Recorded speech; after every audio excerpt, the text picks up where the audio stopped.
पूर्णमिदं पूर्णात् पूर्णमुदच्यते पूर्णस्य पूर्णमादाय पूर्णमेवावशिष्यते।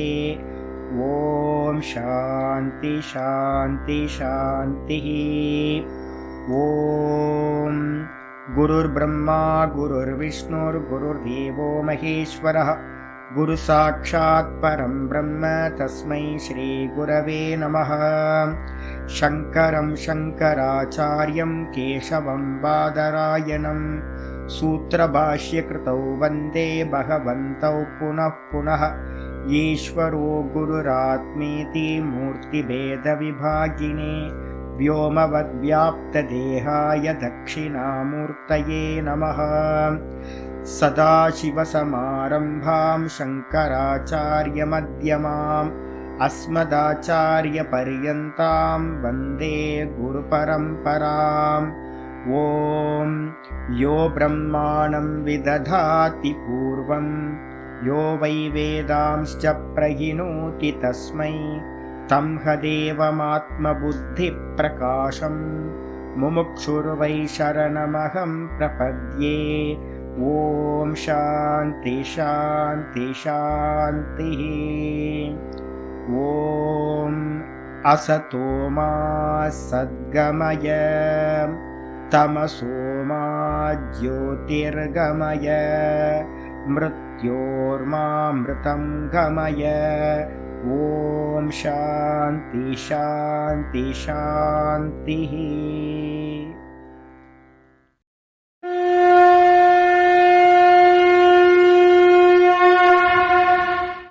ॐ पार्थाय प्रतिबोधितां भगवता नारायणेन स्वयं व्यासेन ग्रथितां पुराणमुनिना मध्ये महाभारतम् अद्वैतामृतवर्षिणीं भगवतीम् अष्टादशाध्यायिनीम् अम्ब त्वामनुसन्दधामि भगवद्गीते भवद्वेषिणीम्। नमोऽस्तु ते व्यासविशालबुद्धे पुल्लारविन्दाय तपत्रनेत्र येन त्वया भारततैलपूर्णः प्रज्वालितो ज्ञानमयप्रदीपः प्रपन्नपारिजाताय स्तोत्रवेत्रैकपाणये ज्ञानमुद्राय कृष्णाय गीतामृतदुहे नमः। सर्वोपनिषदो गावः दोग्धा गोपालनन्दनः पार्थो वत्ससुधीर्भोक्ता दुग्धं गीतामृतं महत्। वसुदेवसुतं देवं कंसचाणूरमर्दनं देवकी परमानन्दं कृष्णं वन्दे जगद्गुरुम्। भीष्मद्रोणतटां जयद्रथजलां गान्धारनीलोत्पलां शल्यग्राहवती कृपेण वहनी कर्णेन वेलाकुलाम् अश्वत्थामविकर्णघोरमखरां दुर्योधनावर्तिनीं सोत्तीर्णा खलु पाण्डवैरननदीं कैवर्तककेशवः पाराशर्यवचः सरोजममलं गीतार्थगन्धोत्कटं नानाख्यानककेसरं हरिकथा सम्बोधनाभूतितम्। लोके सज्जनषट्पदैरहरः पेपीयमानं मुदा भूयाद्भारतपङ्कजं कलिमलं प्रध्वंसिनः श्रेयसे। मूकं करोति वाचालं पङ्गुं लङ्घयते गिरिं यत्कृपातमहं वन्दे परमानन्दमाधवम्। यं ब्रह्मा वरुणेन्द्ररुद्रमरुतः स्तुन्वन्ति दिव्यैस्तवैः वेदैः साङ्गपदक्रमोपनिषदैः गायन्ति यं सामगाः ध्यानावस्थिततद्गतेन मनसा पश्यन्ति यं योगिनः यस्यान्तं न विदुः सुरासुरगणाः। देवाय तस्मै नमः देवाय तस्मै नमः। ॐ श्रीकृष्णाय परमात्मने नमः। श्रीकृष्ण कृष्ण कृष्ण। ஓம் நாராயண பரோ வியக்தாத் அண்டமவ்யக்த சம்பவம் அண்டஸ்யாந்தஸ்தினி லோகாஹ சப்தத்வீபா ச மீதினி. ஓம். நமஸ்காரம். நம்ம பார்த்துக்கிட்டு இருக்கிறது பகவத்கீதா, ஸ்ரீமத் பகவத்கீதால 5வது சாப்டர் கர்மசந்நியாச யோகம் பார்த்துட்டு இருக்கோம். இதுல சம்பந்த பாஷ்யம் ஆச்சாரியார் நல்ல டீப்பா விசாரம் பண்ணிட்டு இருக்கார். இப்ப போயிட்டு இருக்க விசாரம் எங்க போயிட்டு இருக்கு அப்படின்னா, ஒரு ஆத்ம ஞானத்தை அடைந்தவன், ஆத்மாவை அறிந்தவன் கர்மயோகம் பண்ண முடியுமா, இல்ல கர்ம சந்நியாசம் பண்ண முடியுமா அப்படின்னு பிரிச்சு பார்க்கிறோம். 2 ஆளை பிரிச்சுக்கணும். ஆத்மாவை அறிந்தவனுக்கு ஒண்ணு, ஆத்மாவை அறியாதவனுக்கு கேள்வி கேட்கப்படலாம். அர்ஜுனன் கேள்வி கேட்கிறான். ஆத்மாவை அறியாம இருந்துகிட்டு கேள்வி கேட்கிறானா, இல்ல ஆத்மாவை அறிஞ்சுக்கிட்டு கேள்வி கேட்கிறான் அப்படின்னு விசாரம் வரும்போது ஆச்சாரியார் சொல்றார், ஆத்ம ஞானத்தை அறிந்தவனுக்கு, நேற்று லாஸ்ட் பேராகிராஃப் நம்ம பார்த்தோம், 7வது பேஜ்ல லாஸ்ட் பேராகிராஃப், அத்திர உச்சியத்தை அப்படின்னு சொல்லி ஆச்சாரியர் ஆரம்பிச்சார். ஆத்மவிதோ நிவிருத்த மித்யா ஞானத்வாத். ஆத்ம ஞானின்னு யார சொல்லுவோம் சுவாமி அப்படின்னு கேட்டீங்கன்னா, வெறும் பதார்த்தங்களை தெரிஞ்சுக்கிட்டு பிரவச்சனம் பண்றதுனால அவன் ஆத்ம ஞானியா ஆக முடியாது. அது நல்லா மனசுல புரிஞ்சுங்க. அப்ப அவங்களுக்கு என்ன பேரு அப்படின்னா, என்ன மாதிரி நூற்றுக்கணக்கான பேர் பாத்தீங்கன்னா இந்த கீதையை பிரவச்சனம் பண்றவங்க நிறைய பேர் இருக்காங்க. எல்லாத்துக்கும் என்ன பேர் அப்படின்னா, பரோட்ச ஞானத்தை உடையவர்கள். மீடியால நீங்க யாரெல்லாம் எடுத்தீங்களோ நல்லா பிரவச்சனம் பண்றவங்க நிறைய இருக்காங்க, நல்லா சொல்லி கொடுப்பாங்க எல்லாம். அப்ப அதுக்கு என்ன பேரு? பரோட்ச ஞானம். இந்த பரோட்ச ஞானம் பாத்தீங்கன்னா எப்போ நல்லா பாத்தீங்கன்னா பக்குவமாயி ஒரு கிளிம்ஸ் முதல்ல உண்டாகும், மின்னல் கீற்று மாதிரி ஒரு கிளிம்ஸ். அது என்ன பண்ணும்? கைத்துல நம்ம பாம்பை பார்த்தோம், அந்த ஒரு மின்னல் கீற்று வந்தோன இது பாம்பு இல்லை, இது கயிறுன்னு தெரிஞ்சிடும். அந்த கயிறுன்னு தெரிஞ்ச மாத்திரத்துல திரும்ப பாத்தீங்கன்னா பாம்பு அங்க பார்க்கவே முடியாது. என்னதான் இருட்டு கொண்டு வந்தாலும் தெரிஞ்சு போச்சு அது கயிறுன்னு. அப்ப பாம்பு பார்ப்பானா அப்படின்னா பாம்பு பார்க்க மாட்டான். அதுதான் பாத்தீங்கன்னா பொய்யான அறிவு, மித்யா ஞானம். கைத்துல பாம்பு பார்த்தா அது பொய்யறிவு, மித்யா ஞானம். அந்த ஞானம் பாத்தீங்கன்னா என்னாச்சு? ஆத்மவிதோ, ஆத்மாவை அறிந்தவனுக்கு. ஆத்மா எது? நான் நான் நான் சொல்லக்கூடிய கான்சியஸ்னஸ். அதுக்கு மேலதான் என்ன இருக்கு? கைத்துல பாம்பு மாதிரி இந்த ஆத்மாவுக்கு மேல தேகம், அதுக்கப்புறம் மனசு, புத்தி, சித்தம் எல்லாத்தையும் ஆரோப்பம் பண்ணியிருக்கோம். அதுக்கு மேலதான் பாத்தீங்கன்னா இந்த ஜெகத்து மொத்தமும் இந்த ஆத்மாவுக்கு மேலதான் கல்பிதமா இருக்கு, கைத்துல பாம்பு மாதிரி. ஒரு க்ஷணம் பாத்தீங்கன்னா நான் அப்படின்ற தத்துவம் ஒருத்தருக்கு தெரிஞ்சிருச்சு அப்படின்னா, சிரவண மனனத்தோட எண்டுல ஒரு முறை தெரிஞ்சாலும் அவனுக்கு என்ன பேரு? நிவிருத்த மித்யா ஞானகான்னு பேரு. அவனுக்கு பாத்தீங்கன்னா மித்யா ஞானம், பொய்யறிவு ஒரு க்ஷணத்துல போயிடும். போன மாத்திரத்துல பாத்தீங்கன்னா விபரிய ஞான மூலசியம். மித்யா ஞானம்னாலும் விபரிய ஞானம்னாலும் ஒண்ணுதான், பொய்யறிவு. அந்த பொய்யான ஃபால்ஸ் ஞானம் பாத்தீங்கன்னா அதுக்கு மூலம் எது அப்படின்னு கேட்டினா, அதை வச்சுக்கிட்டு இருக்கக்கூடிய கர்மயோகம். கர்மயோகம் யாருக்கு சம்பவிக்கும்? பொய்யறிவு இருக்கிறவங்களுக்கு தான் கர்மயோகம் சம்பவிக்கும். ஏன்னா 2வது ஸ்டெப்பே நம்ம என்ன பண்ணியிருக்கோம்? அஜ்ஞானிக்கு மோட்ச மார்க்கத்துல வர்றவனுக்கு 2வது ஸ்டெப் நம்ம சொல்றோம் கர்மம், கர்மயோகம் அப்படின்னு நம்ம சொல்றோம். கர்மத்தை பண்ணு, அதுக்கப்புறம் கர்ம யோகத்தை பண்ணு அப்படின்னு. அப்ப இன்னும் பாத்தீங்கன்னா கர்மயோகத்தை பண்றதுக்கு பாத்தீங்கன்னா 2வது ஸ்டெப்ல நிக்கிறான். ஆனா ஆத்மாவை அறிதல் எப்ப நடக்கும்?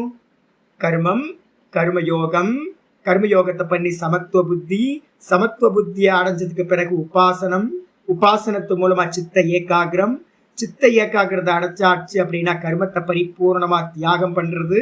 அதை தியாகம் பண்ணிட்டு குருநாதரை பிராப்தி பண்றது. குருநாதர்கிட்ட இருந்து பாத்தீங்கன்னா சிரவணம், மனனம். அப்ப மனனத்தோட முடிவுல தான் பாத்தீங்க அப்படின்னா இந்த ஆத்ம ஞானமானது உண்டாகுது. அப்போ அங்க உண்டாகிற ஞானம். கர்மயோகம் எங்க நடக்குது? கர்மயோகம் 2வது ஸ்டெப்ல நடக்குது. அப்ப கர்மயோகத்துக்கு ஆதாரம் எது அப்படின்னு கேட்டீங்கன்னா, மூலம் எது அப்படின்னு கேட்டீங்கன்னா, நான் கர்த்தா, நான் சம்சாரி, நான் தேகத்தை உடையவன், நான் பாத்தீங்கன்னா கர்ம பலன்களால கட்டப்பட்டிருக்கேன், சம்சாரியா இருக்கேன், இந்த உலகத்துல பாத்தீங்கன்னா ரொம்ப துக்கப்பட்டுக்கிட்டு இருக்கேன் அப்படின்னு பாத்தீங்கன்னா தேகாத்ம புத்தியோட இருக்கிற, இந்த உலகம் சத்தியமா இருக்குன்னு நம்புறவனுக்கு கர்மயோகம் பாத்தீங்கன்னா விதிக்கப்பட்டிருக்கு. அப்ப கர்மயோகம் விதிக்கப்பட்டது யாருக்கு? இந்த உலகத்தை சத்தியம்னு நினைக்கிறவனுக்கு, கைத்துல பாம்பு பார்க்கிறவனுக்கு. அதே மாதிரி ஆத்மாக்கு மேல இந்த ஜீவ ஜெகத்தை பார்க்கிறவனுக்கு கர்மயோகம். அதே நேரத்துல பாத்தீங்கன்னா ஆத்மாவை அறிந்தவனுக்கு, கயிறுன்னு தெரிஞ்சவனுக்கு பொய்யான அந்த பாம்பை அடிக்கலான்னு தோணுமா? எப்ப நீங்க பாம்பை பாக்குறீங்களோ அப்பதான் ஐயோ அது பயப்படுத்தும், ஐயோ அது கடிச்சா பிளாக் கோப்ராவாச்சே, அது கிங் கோப்ராவாச்சே, கடிச்சா உயிர் போயிடுமே பயம்லாம் இருக்கும். அதை அடிக்கிறதுக்காக, அதுல இருந்து காப்பாத்திக்கிறதுக்காக நம்ம என்ன பண்ணுவோம்? முயற்சி பண்ணுவோம். எப்ப அது கயிறுன்னு தெரிஞ்சிருச்சோ அப்ப என்ன ஆகும்? அதை பத்தின கியூரியாசிட்டி எல்லாம் போயிடும். அது பிளாக் கோப்ராவா, கிங் கோப்ராவா, விஷம் இருக்குமா, விஷம் இல்லாத பாம்பா, அதை என்ன பண்ணலாம், இது மாதிரி நமக்குள்ளார பயமா இருக்கட்டும், சர்ச்சிங்கா இருக்கட்டும், நம்ம என்னெல்லாம் சிந்தனை நடந்துச்சோ அது எல்லாம் என்ன ஆயிடும்? ரிமூவ் ஆயிடும். ஏன்னா கயிறு அவ்வளவுதான், ஒரே வார்த்தை, ஜி அது பாம்பு இல்லை, ஜி கயிறு, ஜி போட்டு போயிட்டே இருப்போம் நம்ம வேலையை பார்த்துட்டு. அதே மாதிரி பார்த்தீங்கன்னா ஒருத்தருக்கு தான் ஆத்மா அப்படின்னு ஒரு க்ஷணம் தோன்றிச்சுனாலும், சச்சிதானந்த பரபிரம்ம சுரூபம் அப்படின்னு தோன்றி, இந்த தேகாதிகள் நான் இல்லை, இந்த ஜெகத்து நான் இல்லை, இந்த ஜெகத்து கல்பிதம் அப்படின்னு ஒருத்தருக்கு தோணிடுச்சு அப்படின்னா, ஒருத்தருக்கு தெரிஞ்சிடுச்சு அப்படின்னா, அதுக்கப்புறம் அவரால் பார்த்தீங்கன்னா இந்த ஜெகத்துக்காக எந்த கர்மத்தையும் பண்ண முடியாது. அவர் பூரணத்தை மட்டும்தான் பார்க்கிறார். அவருக்கு பார்த்தீங்கன்னா இந்த உலகத்துல எந்த குறையும் தெரியவே தெரியாது. அப்பூரணம் இருக்கு, நான் இந்த உலகத்துக்கு பார்த்தீங்கன்னா நல்லது பண்ண போறேன், இந்த உலகத்துக்கு கர்மயோகத்தினால கல்யாணம் பண்ண போறேன், இதெல்லாம் பார்த்தீங்கன்னா சம்பவிக்கவே சம்பவிக்காது. கர்மயோகம் ஆத்ம ஞானிக்கு சம்பவம் இல்லை. அதுதான் ஸ்டேட்மெண்டா இங்க பார்த்தீங்கன்னா ஆச்சாரியார் கர்மயோகஸ்ய அசம்பவகஸ்யாத், கர்மயோகத்துக்கு பார்த்தீங்கன்னா சம்பவம் இல்லை அப்படின்னு ஆச்சாரியார் ஸ்டேட்மெண்டா சொன்னார். இது ஒரு ஸ்டேட்மெண்ட், பிரதிஜா வாக்கியம்னு பேர். இதை எக்ஸ்பிளைன் பண்றதுக்காக 8வது பேஜ்ல ஆரம்பிக்கிறார் ஆச்சாரியார். எப்படி நிவிருத்த மித்தியா ஞானம்னா என்ன நான் சொல்லிட்டேன். உங்களுக்கு கிளிம்ஸ் கிடைச்சதுன்னா ஒரு மின்னல் கீத்து மாதிரி கைத்துல இருக்க பாம்பு போயிடும் அப்படின்னு. அது ஆச்சாரியர் என்ன பண்றார்? அவரோட பாஷையில சொல்றார். ஆச்சாரியர் சொல்றார், ஜென்மாதி சர்வ விக்ரியா ரஹிதத்வேன நிஷ்கிரியம் ஆத்மானம் ஆத்மத்வேன யோவேதி யஸ்ய ஆத்மவிதா. ரொம்ப அற்புதமான வார்த்தை சொல்றார். இதெல்லாம் நம்ம என்ன பண்ணணும்னு கேட்டீங்கன்னா, ரோட்ல நிறைய பேருக்கு சைனா மேற்கு ஞானிகள்லாம் நிறைய பேர் அலைஞ்சிக்கிட்டு இருக்காங்க. டூப்ளிகேட் ஞானிகள் எல்லாம் பார்த்தீங்கன்னா இன்ஜெக்ஷன் மோல்டிங்கில் வந்தவங்க. இந்த சின்ன சின்ன கோழியெல்லாம் இப்போ கம்பெனிலேருந்து ப்ரொடியூஸ் பண்ணுறாங்கல்ல, அது மாதிரி இல்லை. நாட்டுக்கோழி வேற, ஃபேக்ட்ரியில் ப்ரொடக்ஷன் பண்ணுற கோழி வேற. அப்போ இப்போ நாட்டில் பார்த்தீங்கன்னா ஏகப்பட்ட ஞானிகள் தொந்தரவு தாங்க முடியல, அந்த அளவுக்கு எண்ணெயை எடுத்துங்க சேர்த்து, அந்த அளவுக்கு ஞானிகள் பெருகி போயிட்டே இருப்போம். ஞானினா எப்படி இருக்கணும்? ஆச்சாரியாரோட டெஃபினிஷன் பார்த்தீங்கன்னா, ஜென்மாதி சர்வ விக்ரியா ரஹிதத்வே. ஜென்ம முதலிய விகாரங்கள் எதுக்கு இருக்கு? ஜென்மம் இந்த தேகத்துக்கு தான் சடுவிகார பாவங்கள் இருக்கு. பாவ விகாரங்கள்னு சொல்றோம்.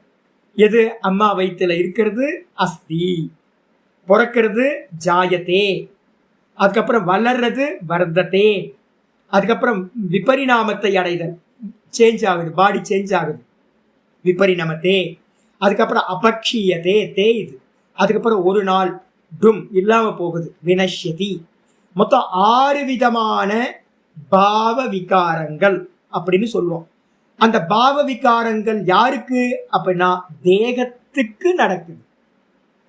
அப்ப தேகத்துல பாத்தீங்கன்னா இருக்கிறது எல்லாத்தையும் ஜென்மாதி, ஜென்ம முதலிய சர்வ விகாரம், 6 விகாரங்கள். சர்வ விகாரம் அர்த்தம் எல்லா விகாரங்களையும் ரஹிதத்துவேன, இது எதுவுமே இல்லாத தேகத்துக்கு தான் இது இருக்கு, எனக்கு இல்லை. அது மட்டும் இல்லை, நான் கர்த்தா இல்லை, நான் போக்தாவும் இல்லை, நிஷ்கிரியம் ஆத்மான். நான் எப்படிப்பட்டவன்? எந்த ஒரு கிரியையும் இல்லாதவன். அப்ப நான் யார்? பார்ப்பவன், வெறும் பார்வையா இருக்கிறவன் அப்படின்னு பாத்தீங்கன்னா தன்னை பார்ப்பவனா அறிந்து, இது எல்லாம் பாத்தீங்கன்னா எனக்கு மேல கல்பிதம், இது எதுவுமே நான் இல்லை அப்படின்னு 100% என்ன பண்றது? விலகி நிற்கிறது.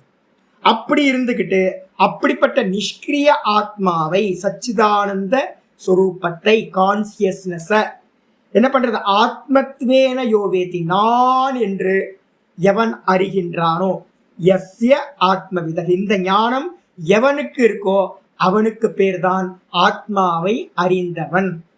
அப்ப ரொம்ப கிளியரா சொல்லிட்டாரு. என்னன்னு கேட்டீங்கன்னா பரோட்சமா அறிதல் இல்லை. இப்ப இருக்க ஞானி புருஷர்கள்லாம் ஐயோ யூடியூப்ல எல்லாம் நான் அடிக்கடி எல்லாத்தையும் பார்க்கிறேன்.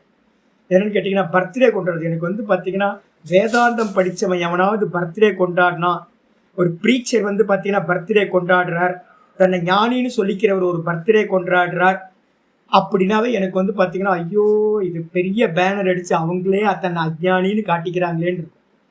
என்ன அர்த்தம்னு கேட்டீங்கன்னா, ஞானிக்கு என்ன அர்த்தம்? நான் தேகம் இல்லைன்றது தான் ஞானியோட அடையாளமே. அப்ப நான் பிறந்தேன் அப்படின்னா பெரிய ப்ராப்ளம் இல்லை. நான் இறந்து போயிடுவேன், எனக்கு கொஞ்சம் உடம்பு சரியில்லை, நீங்க எல்லாம் பாத்தீங்கன்னா பிரார்த்தனை பண்ணுங்க எனக்கு உடம்பு சரியாகணும் அப்படின்னு ஒருத்தன் சொல்றா அப்படின்னா அவனே சொல்றான் தான் அஜ்ஞானி. அப்போ என்ன அர்த்தம்? இன்னும் தேகத்தில் அபிமானம் இருக்கு, அவனுக்கு தேகம் நான் இல்லைன்னு அவனுக்கு இன்னும் தெரியலன்னு அர்த்தம். அப்ப என்ன அர்த்தம்னு கேட்டீங்கன்னா, யார் அடையாளம் பார்த்துங்க, யார் பர்த்டே கொண்டாடுறானோ அவன் அஜ்ஞானி. எவன் பாத்தீங்கன்னா தன்னோட தேகத்தை புஷ்டி பண்றதுக்காக காயகல்பம் சாப்பிட்டு இருக்க சுவாமி அப்படின்னு சொல்றானோ அவன் அஜ்ஞானி. எவன் பாத்தீங்க அப்படின்னா நல்லா மிருத்யுஞ்சய ஹோமம் பண்ணி ஆயுஷ்ய ஹோமங்கள்லாம் பண்ணி எந்த ஞானி புருஷன் வேதாந்தி பாத்தீங்கன்னா இதெல்லாம் பண்றானோ அவன் அஜ்ஞானி அப்படின்னு ரொம்ப ஸ்பஷ்டமா தெரியும். நான் இது இல்லை, இவ்வளவுதான், இதான் ஞானம், வேற எதுவுமே இல்லை. இந்த தேகத்துக்கு எது சம்பவிச்சாலும் அது கர்மத்தினால வந்தது, கர்மம் முடியும் போது போயிடும். கர்மத்தினால அனுபவிக்க வேண்டியதை அனுபவிக்கும். எனக்கும் இதுக்கும் சம்பந்தம் இல்லை. நான் பார்ப்பவன், நான் பார்ப்பவனா இருக்கேன், வெறும் பார்வையா இருக்கேன் அப்படின்னு வெறும் பியூர் கான்சியஸ்னஸ் தான் என்று எவன் அறிகிறானோ அவன்தான் ஆத்ம ஞானி. புரிஞ்சுக்கணும். இதுக்கப்புறம் அப்படிப்பட்டவனுக்கு சம்யக்கு தரிசனேன, அப்படிப்பட்ட தெளிவான பார்வையினால், சம்யக்கு தரிசனம்னா என்ன அர்த்தம்? யதார்த்த தரிசனம். கைத்த கயிறா பார்க்கறது, கைத்த பாம்பா பார்க்கறது இல்லை. அதே மாதிரி ஆத்மாவை ஆத்மாவா, தன்னை ஆத்மாவா பார்க்கறது, தன்னை தேகமா பார்க்கறது இல்லை, இந்த ஜெகத்துக்கு சத்தியத்துவம் கொடுக்கறது இல்லை. அப்படிப்பட்ட சம்யக்கு தரிசனேன, நல்ல பார்வைன்னு அர்த்தம். நல்ல பார்வை எது? இருக்கிறத இருக்கிற மாதிரி பார்க்கறது, யதார்த்தம். அந்த யதார்த்த தரிசனத்தினால அவனுக்கு என்னாச்சு? அபாஸ்த மித்யா ஞானசிய, அவன்கிட்ட இருந்த அதுக்கு முன்னாடி இருந்த ஞானம் எல்லாம் பொய்யான ஞானம் இருக்குல்ல, மித்யா ஞானம். கைத்துல பாம்பு பார்த்தானே, அந்த பாம்பு என்னது? மித்யா ஞானம். தானுக்கு மேல தான் தேகம்னு பார்த்தான்ல, அந்த தேகம் அப்படின்னு தன்னை பார்த்தல் மித்யா ஞானம். அது என்ன ஆயிடுச்சு? இந்த ஞானத்தினால நெகேட் ஆயிடுச்சு. அப்படி நீக்கப்பட்டவனுக்கு மித்யா ஞானம் எவனுக்கு நீக்கப்பட்டுச்சோ, எப்படி? சம்யக்கு தரிசனத்தினால நீங்கச்சோ அவனுக்கு நிஷ்கிரிய ஆத்மஸ்வரூப அவஸ்தான லட்சணம். அப்படி தெரிஞ்சவன் என்ன பண்ணணும் சுவாமி?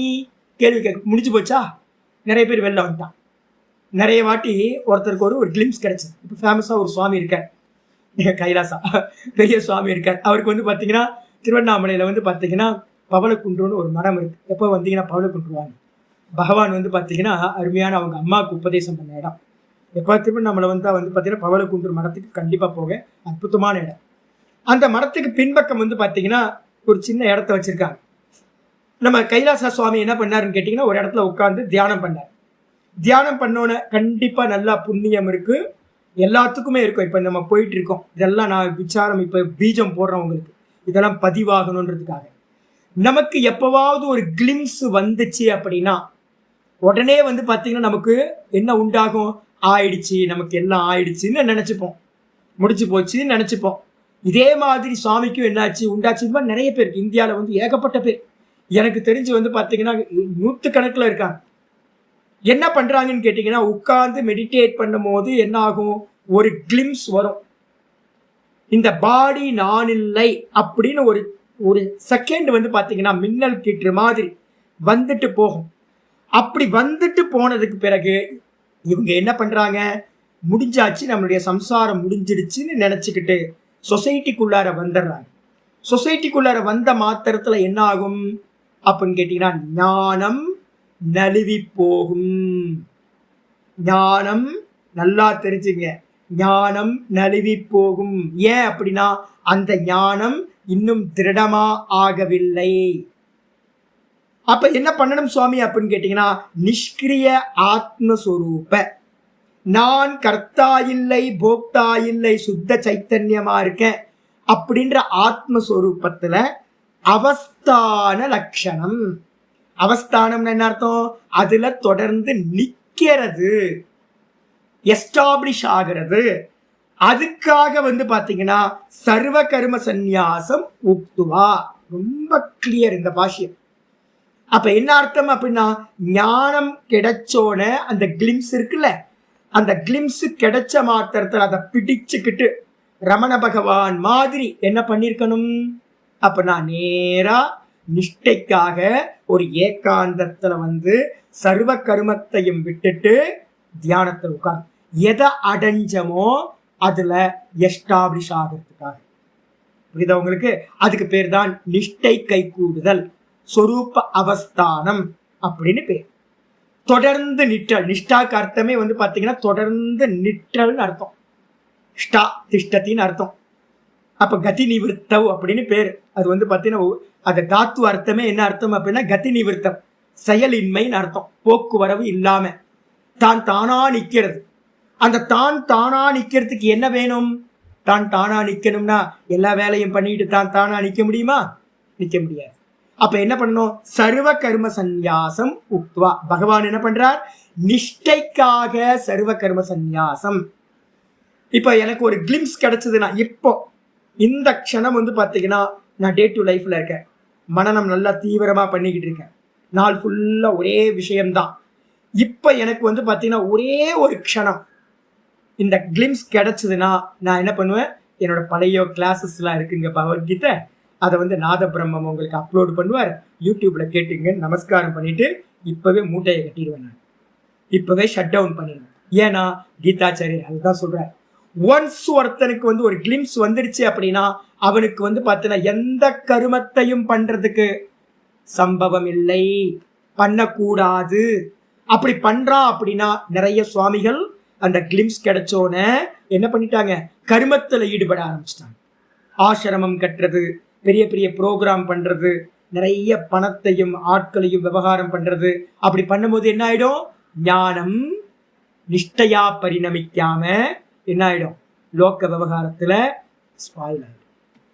பகவான் மாதிரி, ரமண பகவான் மாதிரி, அதே மாதிரி வந்து பாத்தீங்கன்னா சதாசிவ பிரம்மேந்திரர் மாதிரி நிஷ்டை அடைத, அந்த நிஷ்டை அடையறதுக்கு தான் சர்வ கர்ம சந்நியாசம்.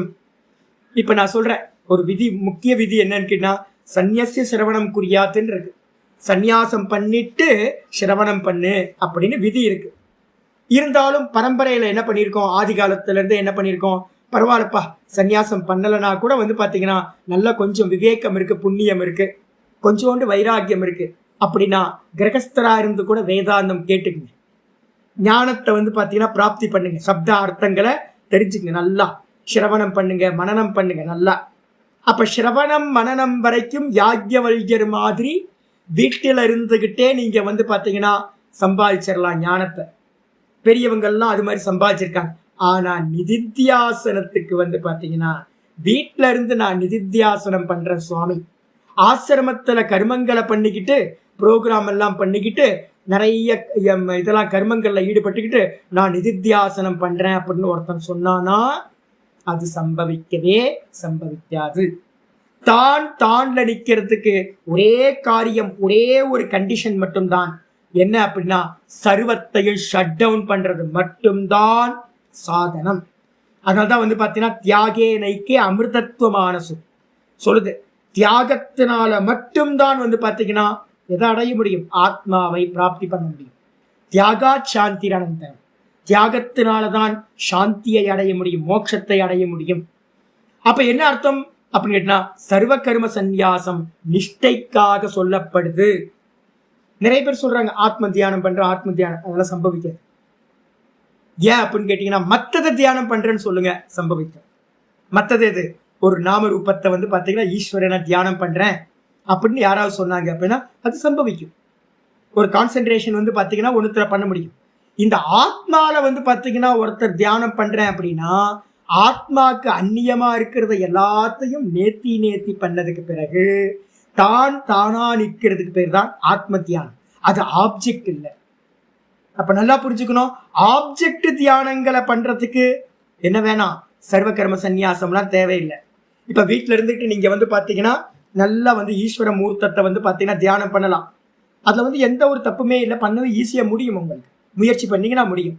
ஆனா தான்ல நிக்கிற, தானா ஸ்புரணத்துல நிற்கக்கூடிய ஆத்ம தியானத்துக்கு அது ஆப்ஜெக்ட் இல்லாததுனால, சப்ஜெக்டா இருக்கிறதுனால, சப்ஜெக்ட்ல நிக்கிறதுக்கு நம்ம அதுக்கு முன்னாடி என்ன பண்ணணும், அதுக்கு முன்னாடியே ஆப்ஜெக்ட் எல்லாத்தையும் கேன்சல் பண்ணி, ஆப்ஜெக்ட் எல்லாத்தையும் கேன்சல் பண்ணதுக்கு பிறகுதான் சப்ஜெக்ட்ல நிக்கிறதுன்றது சம்பவிக்கும்.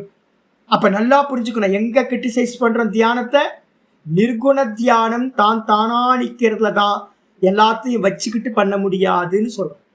புரியுதா உங்களுக்கு? அப்ப ஆச்சாரியர் என்ன பண்ணிட்டார், சர்வ கர்ம சந்நியாசம் உக்துவா, பகவான் வந்து பாத்தீங்கன்னா சர்வ கர்ம சந்நியாசத்தை நன்றாக சொல்லிட்டேன். என்ன பண்றாரு, தது விபரீதஸ்ய, அந்த சர்வ கர்ம சந்நியாசத்துக்கு விபரீதமா இருக்கக்கூடியது எது, மித்யா ஞான மூல, பொய்யறிவுனால உண்டாகக்கூடிய, பொய்யறிவை பீஜமா கொண்ட எது, நம்மள்ட்ட எல்லாம் பொய்யறிவு தானே இருக்கு. நான் தேகம் படிச்சுக்கிட்டே இருந்தாலும் கூட நான் கான்சியஸ்னஸ்ன்னு எனக்கு வரல. ஏன், நீண்ட காலமா அபியாசம் பண்ணியிருக்கோம். எத்தனை கோடி ஜென்மமா தேகம்னு நம்ம வச்சிருப்போம். அப்ப அந்த விவகாரம் நம்மளை இழுத்துக்கிட்டே போயிட்டு இருக்கு. எத்தனை வாட்டி வந்து பார்த்தீங்கன்னா நான் தேகமில்லைன்னு சாஸ்திரமும் ஈஸ்வரனும் பரமாத்மாவும் சொன்னாலும் கூட நமக்கு வந்து பார்த்தீங்க அப்படின்னா இன்னும் நமக்கு அந்த டிட்டாச்மெண்ட் வரமாட்டேங்குது, பிரிச்சு பார்க்க முடியல, மித்யா ஞானத்துல இருக்கும். அப்படி மித்யா ஞானத்துல இருக்கிறவங்களுக்கு என்னெல்லாம் இருக்கு, கர்த்திருவ அபிமான புரசரஸ்ய, நமக்கு எல்லாத்துக்கும் வந்து பார்த்தீங்கன்னா நான் டூயர் அப்படின்ற டூயர்ஷிப் இருக்கு, கர்த்திருவம் இருக்கு, நான் செய்பவன். அப்படி இருக்கிறதுனால தான் நான் கர்மம் பண்ணிட்டு இருக்கோம். நான் பாடம் படிச்சுக்கிட்டு இருக்கேன், பகவத்கீதை நான் சுரோத்தாவா இருக்கேன், கேட்கிறேன் அப்படின்ற எண்ணம் இருக்குல்ல நமக்கு. ஒவ்வொரு காரியத்துக்கு பின்னாடியும் கர்த்திருவம் இருக்குல்ல, நான் செய்கிறேன், நான் தானே கையை தூக்கி நான் காட்டுறோமா. அப்ப கர்த்திருவத்தை வந்து பாத்தீங்கன்னா பேஸா வச்சுக்கிட்டு தான் இப்ப நம்ம எல்லா கருமங்கள்லையும் பிரவருத்தி பண்றோம். அப்படி இருக்கும்போது சக்ரிய ஆத்மஸ்வரூப அவஸ்தான ரூபஸ்ய, இப்ப நமக்கு எப்படி இருக்கோம்னா, இந்த சக்கிரியம்னா இந்த தேகம், மனசு, புத்தி, இந்திரியம், இது எல்லாம் விகாரத்தை உடையது, இது எல்லாம் கிரியாத்மகம், கர்மத்தை பண்ணக்கூடியதா இருக்கு. ஆனா நான் கர்மத்தை பார்க்கிறவன். ஆனா நான் என்ன பண்ணிட்டேன், இந்த தேகத்தை நான் நினைச்சுக்கிட்டு இந்த தேகத்துல சம்பவிக்கிற எல்லா கருமத்தையும் நான் என்ன பண்றேன், நான் பண்றேன் அப்படின்ற எண்ணத்தோடு தான் வேதாந்தம் கேட்டுக்கிட்டு இருக்கக்கூடிய நம்மளும், வேதாந்தம் படிச்சு கொடுக்கிற நானும், இங்க இருக்கக்கூடிய எல்லாரும் அதை தான் பண்ணிக்கிட்டு இருக்கோம். அப்ப சக்கிரிய ஆத்மஸ்வரூபம், சக்கிரியம்னு அர்த்தம் கிரியாத்மகமா இருக்கக்கூடிய இந்திரிய தேகாதிகள்ல நான் என்று அவஸ்தான ரூபஸ்ய, ரொம்ப ஆத்மா சொல்றார். நமக்கு நிஷ்டை எங்க சுவாமி இருக்கு அப்படின்னா, நமக்கு எல்லாம் தேகத்துல நிஷ்டா இருக்கு. ஆத்ம ஞானிக்கு ரமணர் மாதிரி ஆத்ம ஞானிக்கு எதுல நிஷ்டை இருக்கும், தான்ல நிஷ்டா இருக்கும். அவருக்கு வந்து பாத்தீங்கன்னா இந்த உலகமே இல்லை, இந்த தேகமே இல்லை, அது மாதிரி சொரூபத்துல இருந்தார். அப்ப என்ன அர்த்தம் கேட்டீங்கன்னா, அப்படிப்பட்ட சொரூபத்துல இருக்கக்கூடிய நமக்கு கர்மயோகஸ்ய இக சாஸ்திரே தத்திர கர்மயோகம் யாருக்கு ஆத்மஸ்வரூபத்துல நிக்காம தேகாதிகள்ல நிக்கிறோமோ அந்த ஆட்களுக்கு தான் கர்மயோகமானது சாஸ்திரத்துல, இந்த சாஸ்திரத்துல தத்திர ஆத்மஸ்வரூப நிரூபண பிரதேசேஷு, எங்கெல்லாம் ஆத்மாவோட சொரூபத்தை வந்து பாத்தீங்கன்னா எக்ஸ்பிளைன் பண்ணப்படுதோ அந்த இடத்துல எல்லாம் சம்யக் தரிசன மித்யா ஞான தற்காரிய விரோதா அபாவக பிரதிபாத்தியதே. எங்கெங்கெல்லாம் ஆத்ம ஞானத்தை பேசுறோமோ அந்தந்த இடத்துலலாம் கர்மயோகம் பண்ண முடியாது, கர்மயோகம் ஆத்ம ஞானத்தோட சேராது அப்படின்னு கர்மயோகத்தோட கர்மத்தோட அபாவத்தை ஆச்சாரியர் என்ன பண்ணுவார், எந்தெந்த இடத்துலலாம் ஆத்ம ஞானத்தை பேசுறோமோ அந்தந்த இடத்துலலாம் எஸ்டாப்ளிஷ் பண்ணுவார். அதனால என்னன்னு கேட்டீங்க அப்படின்னா, யஸ்மாத் தஸ்மாத், எந்த காரணத்தினால பகவான் அது மாதிரி பண்றாரோ அந்த காரணத்தினால், தஸ்மாத் ஆத்மவிதோ, ஆத்மாவை அறிந்தவனுக்கு, நிவர்த்த மித்யா ஞானசிய, பொய்யறிவு முற்றிலும் நீங்கியவனுக்கு, விபரிய ஞான மூலக, பொய்யறிவை மூலமா கொண்ட, பொய்யான அறிவை பேசா வச்சுக்கிட்டு நடக்கக்கூடிய கர்மயோகோ ந சம்பவதி, கர்மயோகம் சம்பவிக்கவே முடியாது. இது யுக்தம் உக்தம் சியாத். ஆச்சாரியார் ரொம்ப கிளியரா பொருத்தமாதான் இது சொல்லப்பட்டிருக்கிறது. அப்ப தெளிவா புரிஞ்சுக்கணும். சுவாமி அப்ப எய்ம் ஃபார் சேவாலாம் பண்ண முடியுமா சுவாமி? பண்ண முடியாது. ஒருத்தர் பாத்தீங்கன்னா ஒரு கோர்ஸ் முடிக்கிறாருன்னு வச்சுங்களேன், என்ன பண்ணணும், குருநாதர் என்ன பண்ணணும், ஒரு வேதாந்த கோர்ஸ் முடிச்சா கட்டளை போடணும், பேசாம சும்மா இருக்கணும். என்ன பண்ணணும், படிச்சியா 3 வருஷம் கோர்ஸ் முடிச்சியா, அதுக்கு அடுத்து என்ன பண்ணணும், சிரவணம் பண்ணியாச்சுன்னா மனனத்தை பண்ணு, மனனம் பண்ணியாச்சுன்னா நிதித்தியாசனத்தை பண்ணு, திரும்ப டீக்ரேட் ஆகி திரும்ப கீழே போய் உட்காராத, அப்படி உட்கார்ந்தனா பதனம் ஆயிடும். இப்ப என்ன ஆகி போச்சு அப்படின்னு கேட்டீங்கன்னா, சிரவணம் பண்ணவங்க எல்லாம் கீழே இறங்கி கர்மயோகம் அப்படின்ட்டு ஏதாவது பேர் சொல்லிக்கிட்டு என்ன பண்றாங்க பண்றாங்க. அப்ப என்ன ஆகும், உத்தாரணம் கிடைக்குமா அப்படின்னா உத்தாரணம் கிடைக்காது. பார்த்துக்கிட்டே இருக்கோம், பிரத்யட்சமா நாங்க பார்த்துக்கிட்டே இருக்கோம். யார் பாத்தீங்கன்னா மேல மேல ஸ்டெப்ஸ்ல ஏறிக்கிட்டே இருக்கிறானோ அவனுக்கு உத்தாரணம் வந்துடும். மேல போயிட்டு எவன் கீழே இறங்குறானோ அவன் பாத்தீங்கன்னா ரொம்ப நாசமா போறான் அப்படின்னு பாத்தீங்கன்னா தெரிஞ்சுக்கணும். பிரத்யட்சமா நாங்க பார்க்கறோம். ஆச்சாரியர் சொல்றார். உடனே பூர்வ பக்ஷி கேட்கிறான், கேஷு கேஷு புனக ஆத்மஸ்வரூப நிரூபண பிரதேசேஷு ஆத்மவிதக கர்ம அபாவக பிரதிபாத்தியதே. இது பூர்வபக்ஷி கேட்கிறான், நீங்க சொன்னீங்களே எந்தெந்த இடத்துலலாம் ஆத்மாவை நிரூபணம் பண்றோமோ அந்தந்த இடத்துலலாம் ஆச்சாரியார் இந்த விஷயத்த கர்மம் சம்பவிக்காதுன்னு சொல்றாரு அப்படின்னு சொல்றீங்களே, எந்தெந்த இடத்துல? எனக்கு மறந்து போச்சுங்க, நமக்கு தான் மெமரி லாஸ் நிறைய இருக்கு, எனக்கு மறந்து போச்சுங்க அப்படின்னு ஆச்சாரியார் பாத்தீங்கன்னா பூர்வபக்ஷி ரூபத்துல கேட்கிறார். கேட்டோன்னே ஆச்சாரியர் சொல்ற, எந்தெந்த இடத்துல நான் பாத்தீங்கன்னா சொல்றேன். என்னன்னு கேட்டீங்கன்னா அத்திர உச்சியதே, இந்த விஷயத்துல பதில் சொல்றோம். என்ன அப்படின்னு கேட்டீங்கன்னா அவிநாசித்து தத் வித்தி இருக்கா, 2வது அத்தியாயத்திலேயே பாத்தீங்க அப்படின்னா 2வது அத்தியாயத்துல 17வது ஸ்லோகத்துல சொல்லியிருக்கு, அவிநாசித்து தத் வித்தி, இந்த ஆத்மாவை நீ எப்படி அறிந்து கொள்ள வேண்டும், அவிநாசி, நாசமில்லாதது அப்படின்னு அறிஞ்சுக்கணும். ஏன சர்வமிதம் ததம், இந்த ஆத்மாதான் பாத்தீங்கன்னா சர்வத்தையும் வியாபித்ததா இருக்கு. இந்த தேகம் நான் இல்லை, இந்த தேகத்துல இருக்கக்கூடிய இந்த நான்றது தேகத்துல மட்டும் இல்லை, தேகத்தை கடந்து உள்ளையும் வெளியிலையும் எல்லா இடத்துலையும் வியாபிச்சது ஆத்மா. அப்படி மட்டும் இல்ல, விநாசம் அவ்யயஸ்யாசிய ந கஷ்டித் கர்த்துமர்கதி, இந்த பாத்தீங்கன்னா கர்த்துமர்கத்தின்னு என்ன அர்த்தம், இந்த ஆத்மா அவ்யயமானது, எந்த மாற்றமும் இல்லாதது. இந்த ஆத்மாவை பாத்தீங்கன்னா நாசமடைவது செய்வதற்கு எந்த கொம்பனாலும் முடியாது, யாராலும் முடியாது. அப்ப நான் செத்து போவேன் அப்படின்றது, சாவுன்றது பாத்தீங்கன்னா யாருக்கு நடக்கும், தேகத்துக்கு நடக்கும். எது பிறந்துச்சோ அது இறந்து போகும், இதை காப்பாற்ற முடியாது. அப்ப நான் சாகாதவன் அப்படின்னு அறிந்து கொள்ள வேண்டும் அப்படின்னு அங்க 2:17 சொல்லப்பட்டது. அப்போ அது மட்டும் இல்ல, அப்படின்னு ஆரம்பிச்சு இது பிரகிருத்திய இந்த விதமா ஆத்மஸ்வரூபத்தை பாத்தீங்கன்னா 2:17 ஆரம்பிச்சு யகேனம் வேத்தி ஹந்தாரம் யஸ்சைனம் மன்யதே ஹதம் உபௌ தௌ ந விஜானீதஹ நாயம் ஹந்தி ந ஹன்யதே. எவன் பாத்தீங்கன்னா 2% பத்தி 2:19 சொல்ற, என்ன சொல்றாருன்னா, எவன் நான் அவனை கொல்லுவேன் அப்படின்னு சொல்றானோ, ஒரு ஆளை நான் கொன்றுவேன் அப்படின்னு சொல்றவனும் அவனால் நான் கொல்லப்படுவேன் அப்படின்னு தன்னை ஆப்ஜெக்டா பண்றவனும், தன்னை கர்த்தாவா நினைக்கிறவனும், தன்னை ஆப்ஜெக்டா போக்தாவா நினைக்கிறவனும், இந்த 2 பேருமே ஆத்மாவை அறியாதவர்கள் அப்படின்னு பாத்தீங்கன்னா 2:19 சொல்லியிருக்கு. அப்படி ஆரம்பிச்சு அதுக்கப்புறம் வேதா விநாசினம் நித்தியம் 21 2:21 சொல்லுது, வேதா விநாசினம் நித்தியம் யகேன மஜமவ்யயம் கதம் ச புருஷ பார்த்த கம் காத்தயதி ஹந்திகம்.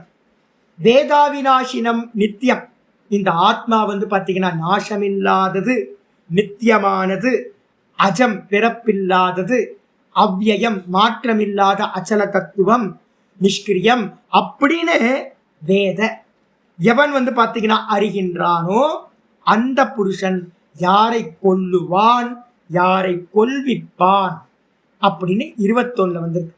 அப்ப இந்த இடத்துல பாத்தீங்கன்னா கர்த்திருவத்தையும் போக்திருத்துவத்தையும் என்ன பண்ணிருக்கு, 3 ஸ்லோகங்கள் சொல்லியிருக்கார். எக்ஸாம்பிள், இதுல எல்லாத்திலையும் கர்த்தாவும் ஆத்மா இல்லை, போக்தாவும் ஆத்மா இல்லை, ஆத்மா தேகம் இல்லை, ஆத்மா எப்பவுமே ஒரே மாதிரி இருக்கிறது, சர்வ வியாபகமானது அப்படின்னு பாத்தீங்கன்னா ஆத்மாவை சொல்லியிருக்கு. அப்ப அதனால பாத்தீங்க அப்படின்னா யோசிச்சு பாருங்க, ஆகாசத்தை வச்சு ஏதாவது விவகாரம் பண்ண முடியும்? ஆகாசத்தை வச்சு ஏதாவது பண்ண முடியுமா? ஆகாசத்துல விவகாரம் நடக்குது. இந்த மொத்த விவகாரங்கள் எங்க நடந்துகிட்டு இருக்கு அப்படின்னா ஆகாசத்துக்கு மேலதான் நடந்துகிட்டு இருக்கு. ஆனா 1 கிலோ ஆகாசத்தை கொண்டு வாங்குச்சு அப்படின்னு சொல்ல முடியுமா? நம்ம சொல்லலாம், கேஸ் சிலிண்டர்ல கேஸ் அடைச்சு என்ன பண்றோம், விவகாரம் பண்றோமா?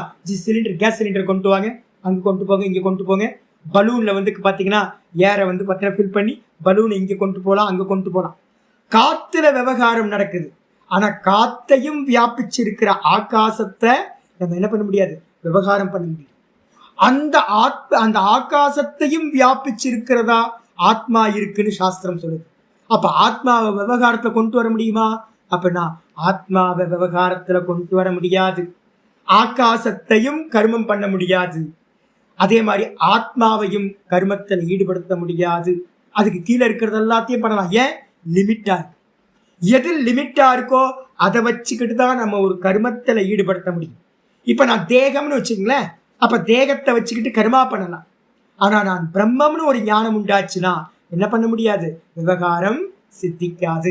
நான் சர்வ வியாபகம்னு ஒருத்தருக்கு தெரியுதுன்னா, கான்சியஸ்னஸ்ன்னு தெரியுதுன்னா அதுல விவகாரம் சித்திக்காது அப்படின்னு ஆச்சாரியர் என்ன பண்றாரு, இத்தியாதவு தத்திர தத்திர, இந்த மாதிரி என்னது அங்கங்க ஆத்மவிதக கர்ம அபாவக உச்சியதே. இந்த விதமா பாத்தீங்கன்னா எங்கெல்லாம் ஆத்மஸ்வரூபத்தை சொல்றோமோ அங்கெல்லாம் ஆத்மா பாத்தீங்கன்னா கர்மம் சம்பவிக்காது ஆத்மாக்கு அப்படின்னு சொல்லப்படுது. அது மட்டும் இல்ல, ஆச்சாரியர் உடனே சொல்ற, பூர்வபக்ஷி கேட்கிறான், நனூச்ச கர்மயோகே அப்படி ஆத்மஸ்வரூப நிரூபண பிரதேசேஷு தத்திர தத்திர பிரதிபாத்தியதே ஏவ. நல்ல கேள்வி கேட்கிறான். ஏங்க 2வது அத்தியாயத்துல 13 30 ஸ்லோகம் வரைக்கும் நான் பாட்டா உங்களுக்கு சொல்லியிருக்கேன். 13 30 ஸ்லோகம் வரைக்கும் ஆத்ம ஞானத்தை சொன்னீங்க. சொல்லிட்டு இமீடியட்டா என்ன பண்ணுனீங்க, உங்களுடைய கர்மத்தை பத்தி பேசுங்க, சொதர்மத்தை பத்தி. சொதர்மம் அபிச்சாவேக்ஷிய அப்படின்னு ஸ்லோகம் 33 ஆரம்பிச்சது, 32 33. அப்போ ஆத்ம ஞானத்தை சொல்லிட்டு இமீடியட்டா கர்மத்தை சொன்னீங்க. அதுக்கப்புறம் 38 பாத்தீங்கன்னா கர்ம யோகத்தை சொன்னீங்க 2வது சாப்டர்ல. திரும்ப பாத்தீங்கன்னா 55வது ஸ்லோகத்துல பாத்தீங்கன்னா ஜீவன் முக்தனை பத்தி ஸ்தித பிரஜ்ஞ லட்சணம் சொன்னீங்க.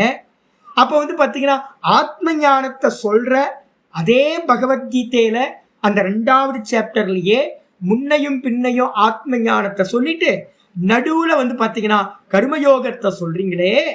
அப்ப பாத்தீங்கன்னா கர்மயோகம் இருக்குல்ல, ஆத்ம ஞானத்தோட பிளேஸ்ல கர்மஞானமும் இருக்கே, கர்மயோகமும் அப்படின்னு இவன் பூர்வபக்ஷி கேட்கிறான்.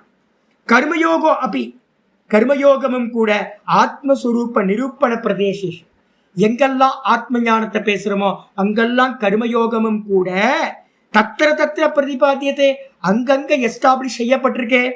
அப்படின்னா பிரதிபாத்தியத்தையேவ நிச்சயமா பண்ணப்பட்டிருக்கே. தத்யதா, அது எப்படி அப்படின்னு கேட்டீங்கன்னா, தஸ்மாத் யுத்யஸ்வ பாரத 28 என்ன பண்ணுது? 28வது ஸ்லோகத்தை சொல்ற. 18 2:18. ஆமா, 2:18 வந்து பாத்தீங்கன்னா ஸ்லோகத்துல சொல்றார் ஆச்சாரியார். என்ன சொல்றார் அப்படின்னு கேட்டீங்கன்னா, அந்த இமே தேகாஹ நித்யஸ்யோக்தா ஷரீரிணக அநாஷினோ பிரமேயஸ்ய தஸ்மாத் யுத்யஸ்வ பாரத. ஃபர்ஸ்ட் லைன் எல்லாம் ஆத்மஞானம். அந்த முடிகிற பாதம், கடைசி பாதம் மற்றும் 3 பாதம் ஆத்ம ஞானம். 4வது பாதம் ஆகையினால் நீ யுத்தம் செய்வாயாக அப்படின்னு வந்து பாத்தீங்கன்னா யுத்தம் பண்ணுன்னு கர்மத்தை சொல்றேன். ஆத்மாவை பத்தி பேசிட்டு கர்மத்தை சொல்றேன். அதுக்கப்புறம் வந்து பாத்தீங்கன்னா அடுத்த ஸ்லோகம் 2:31 ஸ்வதர்மமபி சாவேக்ஷ்ய நவிகம்பிதும் அர்ஹசி. நீ ஸ்வதர்ம ரீதியா பார்த்தாலும் உனக்கு யுத்தம் பண்றதுதான் உனக்கு சாய்ஸ் இருக்கு அப்படின்னு அவனை ஸ்வதர்மத்துல ஈடுபடுத்துற. ஆத்ம ஞானத்தை சொல்லிட்டு அதுக்கு நடுவுலையே கர்மத்தையும் சொல்றார். அப்புறம் 31வது ஸ்லோகத்துல என்ன பண்றார்? கர்மத்தை ஸ்வதர்மமா நினைச்சுக்கிட்டு உன்னோட கர்மத்தை பண்ணுன்னு சொல்றார். அதுக்கப்புறம் அதோட முக்கியமானது என்னன்னு கேட்டீங்கன்னா 47ல சொல்றார். என்னன்னு கேட்டீங்கன்னா கர்மன்கேவாதிகாரஸ்தே மா ஃபலேஷு கதாச்சன அப்படின்ற. அப்ப என்ன அர்த்தம்னு கேட்டீங்கன்னா, கர்மத்தை பண்றதுக்கு மட்டும்தான் உனக்கு ரைட்ஸ் அர்ஜுனா, நீ கர்மத்தை பண்ணு அப்படின்னு சொல்ற. அப்ப பூர்வ பக்ஷிக்கு நல்ல சந்தேகம் வருது. என்ன அர்த்தம் அப்படின்னு கேட்டீங்கன்னா, என்ன பண்றா? ஆத்ம ஞானத்தையும் பகவான் சொல்றார், நடுவுல கர்மயோகத்தையும் கர்மத்தையும் பண்ணு அப்படின்னு சொல்றார். அப்ப என்ன அர்த்தம்னு கேட்டீங்கன்னா, ஆத்ம ஞானத்தோட கர்மம் கண்டிப்பா பொருந்தும் அப்படின்னு பூர்வ பக்ஷிக்கு சந்தேகம். அத்தர உச்சதி. ஆச்சாரியார் சித்தாந்தி சொல்ற இந்த விஷயத்துல பதில் சொல்றப்பா. சம்யக் ஞான மித்யா ஞான தற்காரிய விரோதா. ரொம்ப அற்புதமான சம்யக் ஞானம்னா ஞானம் அந்த கிளிம்ஸ் கிடைச்சிருச்சு அப்படின்னா அதுக்கப்புறம் இருக்கிற ஞானம், அதுக்கப்புறம் நடக்கிற காரியம் ரொம்ப டிஃப்ரெண்டா இருக்கும். அதே மாதிரி யார்கிட்ட மித்யா ஞானம் இருக்கோ, பொய்யான அறிவு இருக்கோ, அவங்க பண்ற காரியம் வேற மாதிரி இருக்கும். இப்ப எனக்கு சாஸ்திர ஞானம் இருக்கு. இப்ப எனக்கு சாஸ்திர ஞானம் இருக்கிறதுனால என்கிட்ட வந்து பாத்தீங்கன்னா, என்கிட்ட எந்த பணம் கொடுத்தீங்கன்னாலும் எடுத்து எல்லாத்துக்கும் செலவு பண்ணிட்டே இருப்பேன். சேர்த்து வைக்கிறதுன்ற இது கான்செப்ட் இல்லவே இல்லை. இப்போ இதே என்கிட்ட வந்து என்னோட குருபாய் ஒருத்தர் வந்தேன், என் கூட படித்தவர். அவர் சொன்னார், சாமி இது மாதிரிலாம் செலவுலாம் பண்ணாதீங்க சாமி, உங்களுக்குன்னு எடுத்து வைக்கணும் சாமி, ஒரு லேண்டு வாங்கணும் சாமி. நான் சொன்னேன், எதுக்கு லேண்டு வாங்கணும்? நான் ஆத்மஸ்வரூபமாக இருக்கேன், நான் தான் சர்வ வியாபகமாக இருக்கேன்னு நான் சொல்லிட்டு இருக்கும்போது பணத்தை சேர்க்கலாமா? நான் பொய்ன்னு சொல்லி கொடுத்துட்டு இருக்கேன். இதெல்லாம் பொய்ன்னு சொல்லிக்கிட்டு அப்ப அவர்கிட்ட வந்து பாத்தீங்கன்னா அந்த மித்யா ஞானம் இருக்கிறதுனால ரொம்ப கஞ்சத்தனமா பணத்தை சேர்த்து வச்சுக்கிட்டே இருக்காரு. இப்ப எனக்கு மனன பலம், நல்ல சாஸ்திர பலம் இருக்கிறதுனால எதையுமே சேர்த்து வைக்கிறது. இதே ரமண பகவான்கிட்ட போய் கேட்டீங்க அப்படின்னா ஆத்ம ஞானம் அனுபூதி பண்ண அவர்கிட்ட என்ன இருக்குன்னு கேட்டீங்கன்னா, என்ன பார்த்து அவர் கேள்வி கேட்பார், என்ன பண்ணிட்டு இருக்க, கண்ண முடி உட்காராம எதோ பண்ணிட்டு இருக்கிய அப்படின்னு வராது. அப்ப என்ன அர்த்தம்னு கேட்டீங்கன்னா, ஞானத்தோட பரிபக்குவம் ஆக ஆக ஆக ஒரு அஜ்ஞானி பண்ற காரியமும் சிரவணம் பண்ணி, இப்ப உங்களுக்கே இப்ப உங்க வீட்டுல இருக்கிறவங்க ஒவ்வொருத்தரும் பண்ற காரியம் வேற மாதிரி இருக்கும். நல்லா சிரவணம் பண்ணிக்கிட்டு இருக்க நீங்க பண்ற காரியம் வேற மாதிரி இருக்குமா? சிரவணம் பண்றவங்களுக்கே மற்றவங்க பண்ற காரியத்தோட டிஃபரன்ஸ் இருக்கு. கர்மயோகம் ஒருத்தர் பண்ணிட்டு இருக்கீங்க அப்படின்னா கர்மா பண்றவருக்கும் கர்மயோகம் பண்றவருக்குமே டிஃபரன்ஸ் இருக்கும். அப்ப மனனம் பண்ணிட்டு இருக்க மாதிரி என்ன மாதிரி மனனம் பண்ணிட்டு இருக்கவங்க இங்கே நிறைய பேர் இருக்கீங்க. அப்ப அவங்களுக்கும் சிரவணம் பண்றவங்க பண்ற காரியத்துக்கும் வித்தியாசம் இருக்கும். ஒருத்தர் நிதித்தியாசனத்துல இருக்காருன்னா அவர் பண்ற காரியத்துக்கும் மற்றவங்க பண்ற காரியத்துக்கும் ரொம்ப டிஃபரன்ஸ் இருக்கும். அப்ப என்ன அர்த்தம்னா, அனுபூதி அடைஞ்சிட்டாரு அப்படின்னா அவருக்கு இந்த உலகத்தோட டோட்டலா டிஸ்கனெக்ட் ஆயிரு, மொத்தமும் பொய்யா போயிடுது. அப்ப என்ன அர்த்தம் கேட்டீங்கன்னா, 2 பேத்துக்கும் டிஃபரன்ஸ் இருக்கதான் செய்யும் அவங்க பண்ற காரியத்தை. அதான் ஆச்சாரியர் சொல்றாரு, என்னன்னு கேட்டீங்கன்னா, இந்த 2த்துலயுமே வந்து பாத்தீங்கன்னா வித்தியாசம் இருக்கு. எப்படி சுவாமி சொல்றீங்க? ஆச்சாரியர் சொல்றார், ஞான யோகேன சாங்கியானாம். நம்ம பார்த்தோம்ல 3:3 பார்த்திருக்கோம். ஆச்சாரியர் டிவைட் பண்றார். என்னது? பிரவிற்த்தி மார்க்கம், நிவிற்த்தி மார்க்கம். இது எப்பவுமே புரிஞ்சுங்கச்சு. பிரவிற்த்தி மார்க்கம், நிவிற்த்தி மார்க்கம் என்னன்னு கேட்டீங்கன்னா, ஆச்சாரியர் சொல்ற ஞான யோகேன சாங்கியானாம்.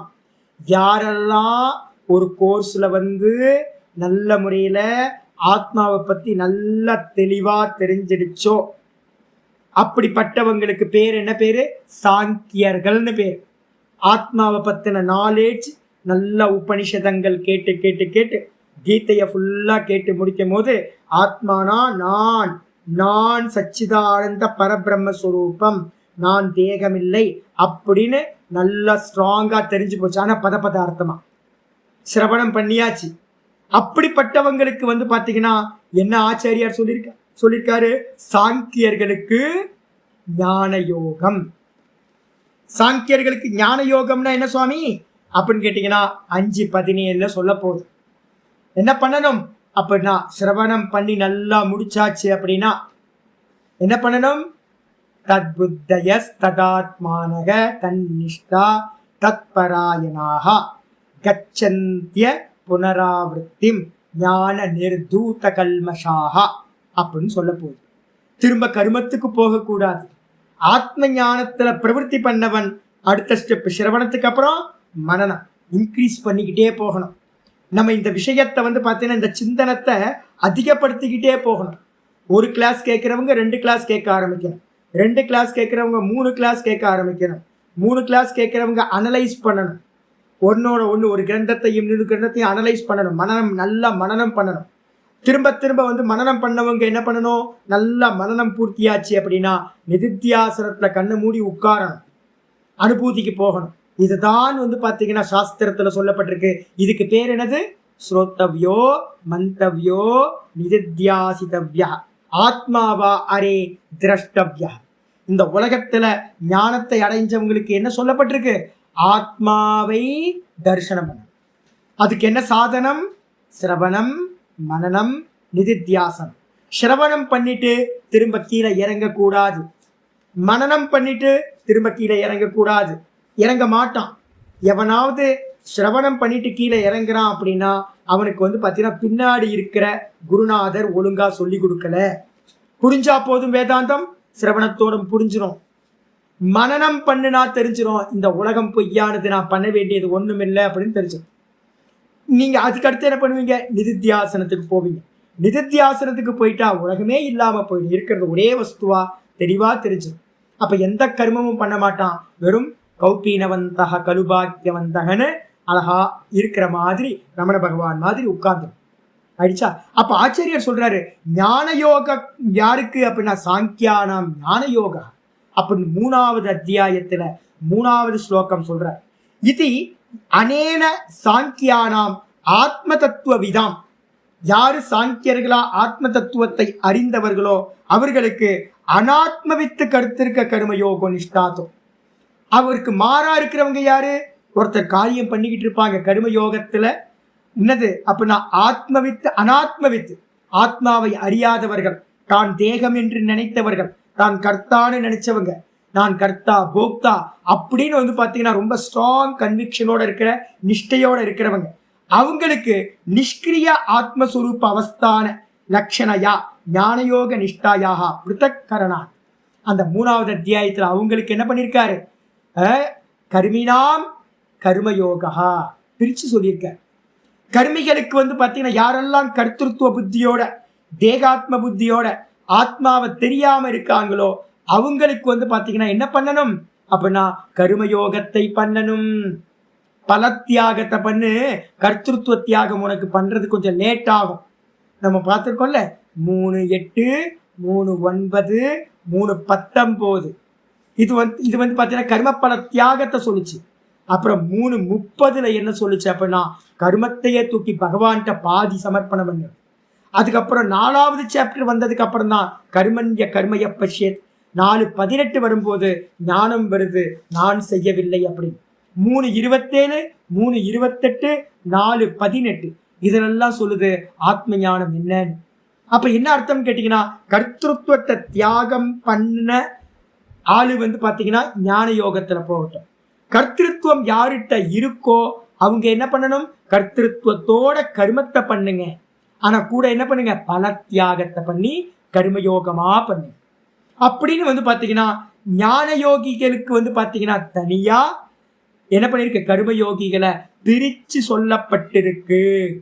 அப்ப 3:3 இந்த விதமா சொல்லப்பட்டிருக்கு. அது மட்டும் இல்ல கிருதகிருத்தியத்வேன ஆத்மவிதக பிரயோஜனாந்தர அபாவ. ரொம்ப அற்புதமான வார்த்தை. இந்த பூர்ணமதக மந்திரம் டெய்லி நம்ம சொல்றோம் பார்த்தீங்களா, யூடியூப்ல இருக்கும். என்னோட வீடியோ வந்து பார்த்தீங்கன்னா ஒரு 1.5 மணி நேரம் கிளாஸ் இருக்கு. யாராவது கேட்கல அப்படின்னா அந்த பூர்ணமத மந்திரத்தை கேட்டு பிளேலிஸ்ட்ல போய் பார்த்தீங்கன்னா இருக்கும். சாந்தி மந்திரத்தில் அற்புதமான மந்திரம் பூர்ணமதக, குறையொன்றும் இல்லை, மறைமூர்த்தி கண்ணா இருக்குல்ல. அப்ப அதேதான் சர்வம் பிரம்மமயம், அதேதான், குறையே இல்லைங்க, எந்த குறையும் இல்லை. தங்கத்துல வந்து பாத்தீங்கன்னா எந்த குறையும் இல்லை. ஒட்டியானம், பிரேஸ்லெட்டு, கம்மல், மூக்குத்தி என்ன பண்ணினாலும் தங்கத்துல குறை இல்லை. நாமரூபத்துல குறை இருக்கலாம், நாமரூபத்துல கூட குறைய இருக்கலாம், ஆனா வந்து தங்கத்துல குறையே இல்லை. ஏதாவது பண்ணணுமா சுவாமி, அப்ப நான் ஒரு மண்ணாங்கட்டியும் பண்ண வேண்டாம், தங்கம்னு தெரிஞ்சுக்கிட்டா போதும்.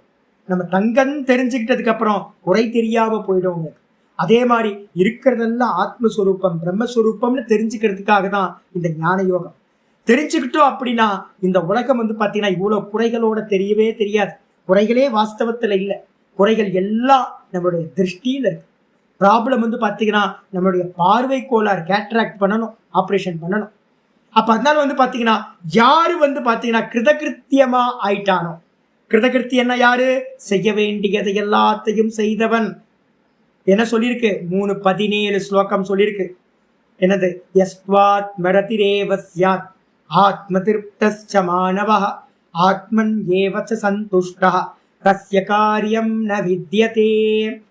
ரொம்ப அற்புதமான ஸ்லோகம். ரமண பகவான் அப்படியே உட்கார்ந்துருப்பார். நீங்க பார்த்தீங்கன்னா தெரியும், பேசுனது ரொம்ப கம்மி, பிடிச்சு வச்ச பிள்ளையார் மாதிரி. எந்த போஸ்டர்ல வந்து உட்கார்றாரோ அப்படியே உட்கார்ந்துருப்பார், அப்படியே இருக்க.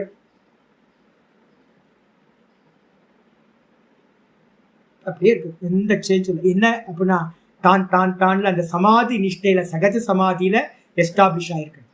எஸ்து ஆத்மரதி, தன்னிடத்திலேயே மகிழ்பவன். காசிப்லாம் பண்ணணும்னு அவசியம் இல்லை. நமக்கு யாராவது தனியா விட்டோன்னு சுத்தே போயிடுவோம்ல, நம்ம டக்குன்னு ஃபோன் எடுத்து நோண்டி யார்ட்டையா பேச ஆரம்பிச்சோம். இல்லைன்னா யாரும் பேசுறதுக்கு ஆளுன்னா யூடியூப்பை பார்க்க ஆரம்பிச்சிடும். இல்லைன்னா வந்து பார்த்தீங்க அப்படின்னா எதையாவது பண்ணுவோம். ஏன்னு கேட்டிங்கன்னா நமக்கு தான்ல வந்து சுகம் இல்லை, ஏன்னா தான் தெரியல இன்னும்.